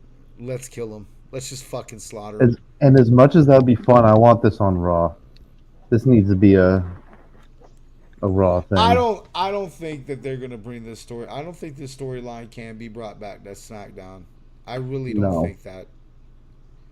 Because there's gonna be too much blood. But if you've noticed, all the glitches and everything have been happening on Raw. No, they've been happening on SmackDown too. Yeah, but the big ones have all been on Raw. Yeah. Have you kept up with the Dreadmere channel? What the? Yeah. No, I haven't. Has there been anything good? Well, they keep hinting of the different followers that they're gonna have, and that they're slowly gonna start appearing. Eventually, we'll start showing their allegiance towards the Fiend and all that stuff. That technically Alexa Bliss is not a follower. She's part of the storyline, but she's not a follower. And she'll be a follower. I think she kind of will, but also like towards the end when it was the Fiend and Alexa Bliss, like she was going on her own. So I think they might keep that same storyline for her. What I think Alexa turns out to be in the long run is what they were trying to establish in that weird ending with Randy Orton. To be Abigail? Yeah. Yeah. Which I think I think they should do that. That would make sense. as like a fighting person to like, oh, you guys want to keep the Fiend going, like that. This is not the purpose. Like I was the ultimate person. Like I drove Bray to what he was, kind of thing. So that would be cool. And that there's supposed to be followers from each brand. So like people on NXT, people on Raw, and people on SmackDown. So they like that answers the possibility of that other motherfucker. There's they mentioned the name. They mentioned the name in one of the episodes. His name is Sean. That's something. the guy. Yeah. Sean Spears, because they mentioned him that he was the first follower. When they were teasing Sean Spears' entrance into NXT, all of the promos I was mistaken for Uncle Howdy and Bray Wyatt. Is he not currently wrestling right now? Is he about to? No, he's currently wrestling in the NXT, and the gimmick that he's under is very in realm with Bray Wyatt shit. Like he's unhinged, he's cracked. So he's one of them. Sense. There's supposed to be one more, and then I think with the draft, it'll really help to kind of give us some sort of guidance of like who's going to be the 2 on Raw and who's going to be the 2 on SmackDown. So, but they said like it's coming faster, so they're going to start showing up very obvious in the coming weeks. I hope they do soon, dude. It's such a fucking cock tease. Everything else sucks right now. They're trying to do this the right way rather than giving everyone the Fiend and him appearing all the time. Like this is something that you're yearning for, and if you don't see him on Raw or see anything of it on any side, like you're like, fuck, I missed it, bro. Like that, they want to be able to make this a longevity thing. I don't remember ever having to follow a QR code riddle trail. This is some shit. I'm just saying. Yeah, it's pretty intense. I like how interactive it is because it gets people thinking, like us. Yeah, exactly, bro. I'm telling you, this is gonna be the best storyline of 2024. Dude, I don't have the time or energy to do this, but someone could troll the fuck out of WWE fans and like take a screenshot of like the next QR code glitch and then like switch it out and put a QR code for fucking meat spin or some shit or blue waffle. I like how you give this idea and you're like, I don't have time for this, but if anyone else has time for if anyone's listening, please do this. I'm trying to speak this into existence, into the world, is what we're trying to say. YouTube watchers, if you're watching, internet, do just your thing. Your butthole. Do your thing. Or make it a QR code to our YouTube channel. Do that. Just post it in the WWE comments. I help. have the QR code. Here you go. Imagine Triple H like stumbles on this one time and is like, these guys are fucking stupid. Yeah. Dude. Right. Why did I come here? Yeah. Oh god, that's funny. All right. These guys aren't even making me laugh. What? Fuck. Listen. All the jokes don't hit all the time. All right? I try. I'm not a professional comedian. I'm a part-time talk show host. I think this is what we call this. Podcaster. Yeah, we're podcasters. Yeah, that's the word. All right, so that's put a label on it. The end of the fucking content that I have for this evening. I don't know if I missed anything. I probably didn't. No, you hit everything. Yeah, it looks like it. All right, so I don't know what we're doing with Sunday. What are we doing Sunday? We'll come hang out Sunday night, talk about the draft or something. Yeah, because it doesn't make sense to do a retro review when we have the draft. Yeah, it doesn't. We can see what team TJ's rooting for this year after the draft. There we go. I'm rooting for Kansas City Chiefs. What if they draft a running back in the first round? It doesn't matter. We have Patrick Mahomes. Shut the fuck up. They could draft literally a ball boy, and they'll still win this year. What if they draft a quarterback in the first round? He'll turn into the next Patrick Mahomes. Gotta start him young. Start him young, baby. Keep this dynasty alive. You guys are upset, huh? You guys are mad. I No. can't wait to take this fucking belt You know what's away from crazy? Me not being a Falcons fan, and they still are getting shit on constantly. Oh, PJ, you missed it earlier. We were talking about. Have you seen how the Falcons are getting investigated for tampering? Exactly. So Oh, it wasn't me. It was them. It's Yeah. their organization. They're fucking cursed. Thank God I changed ship. so there was a great tweet. Someone said, "Kirk Cousins hasn't even started a game and he's already throwing away picks."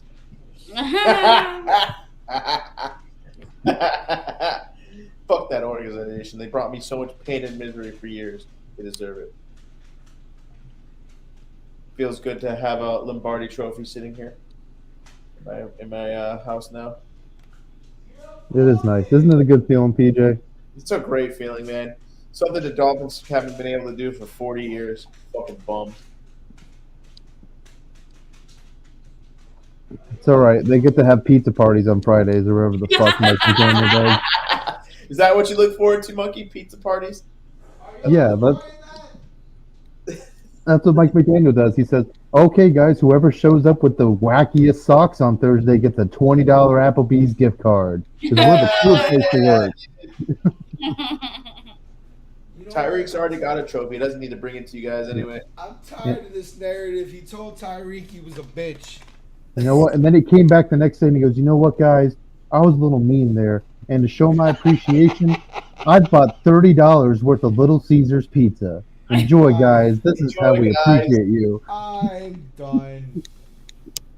Monkey, Fuck. we're accepting applications in Chief Kingdom. I'll Yeah, help you. you can send him to fucking Nicaragua for all I give a shit.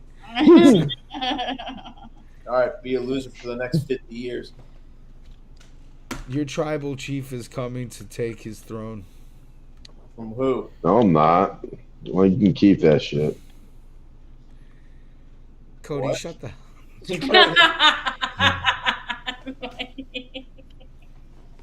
What? Excuse me? Excuse me? Cody, what Huh? the? Cody, come on, man. I'm just saying, you can come to a real. Y'all farted on it, dog. I don't want that nasty ass shit. He needs to have a couple more years of misery first. I think what'll happen is the Commanders are going to do something really dumb this Thursday. They're going to pass on Jaden Daniels. Jaden Daniels goes to New England, and then New England wins the division before the Dolphins do. And then he'll become a Chiefs fan. Would you shut the hell up? Yo, Nick, how negged would you be if that happens this year? The Patriots do true fucking 180 and win the division. First off, it wouldn't be anything that I'm not used to. I'm telling you, man. Your Second- franchise is second- just cursed. Secondly, that's probably not going to happen. Probably not. Probably not. Just like It's the Dolphins it's the winning a it's Super the Bowl. Commanders, so Probably you never not, know. yeah.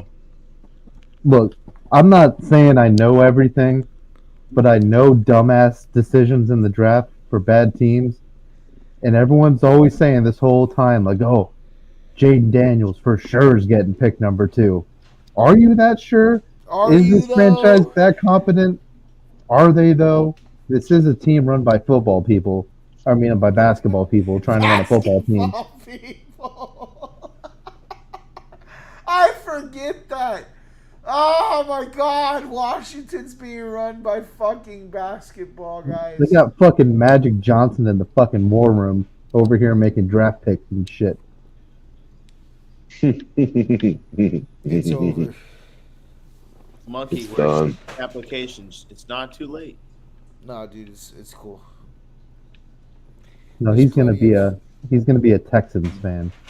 Yeah, you are. CJ Stroud. Oh, CJ God. Stroud. And it's going to be so great eliminating them in the postseason.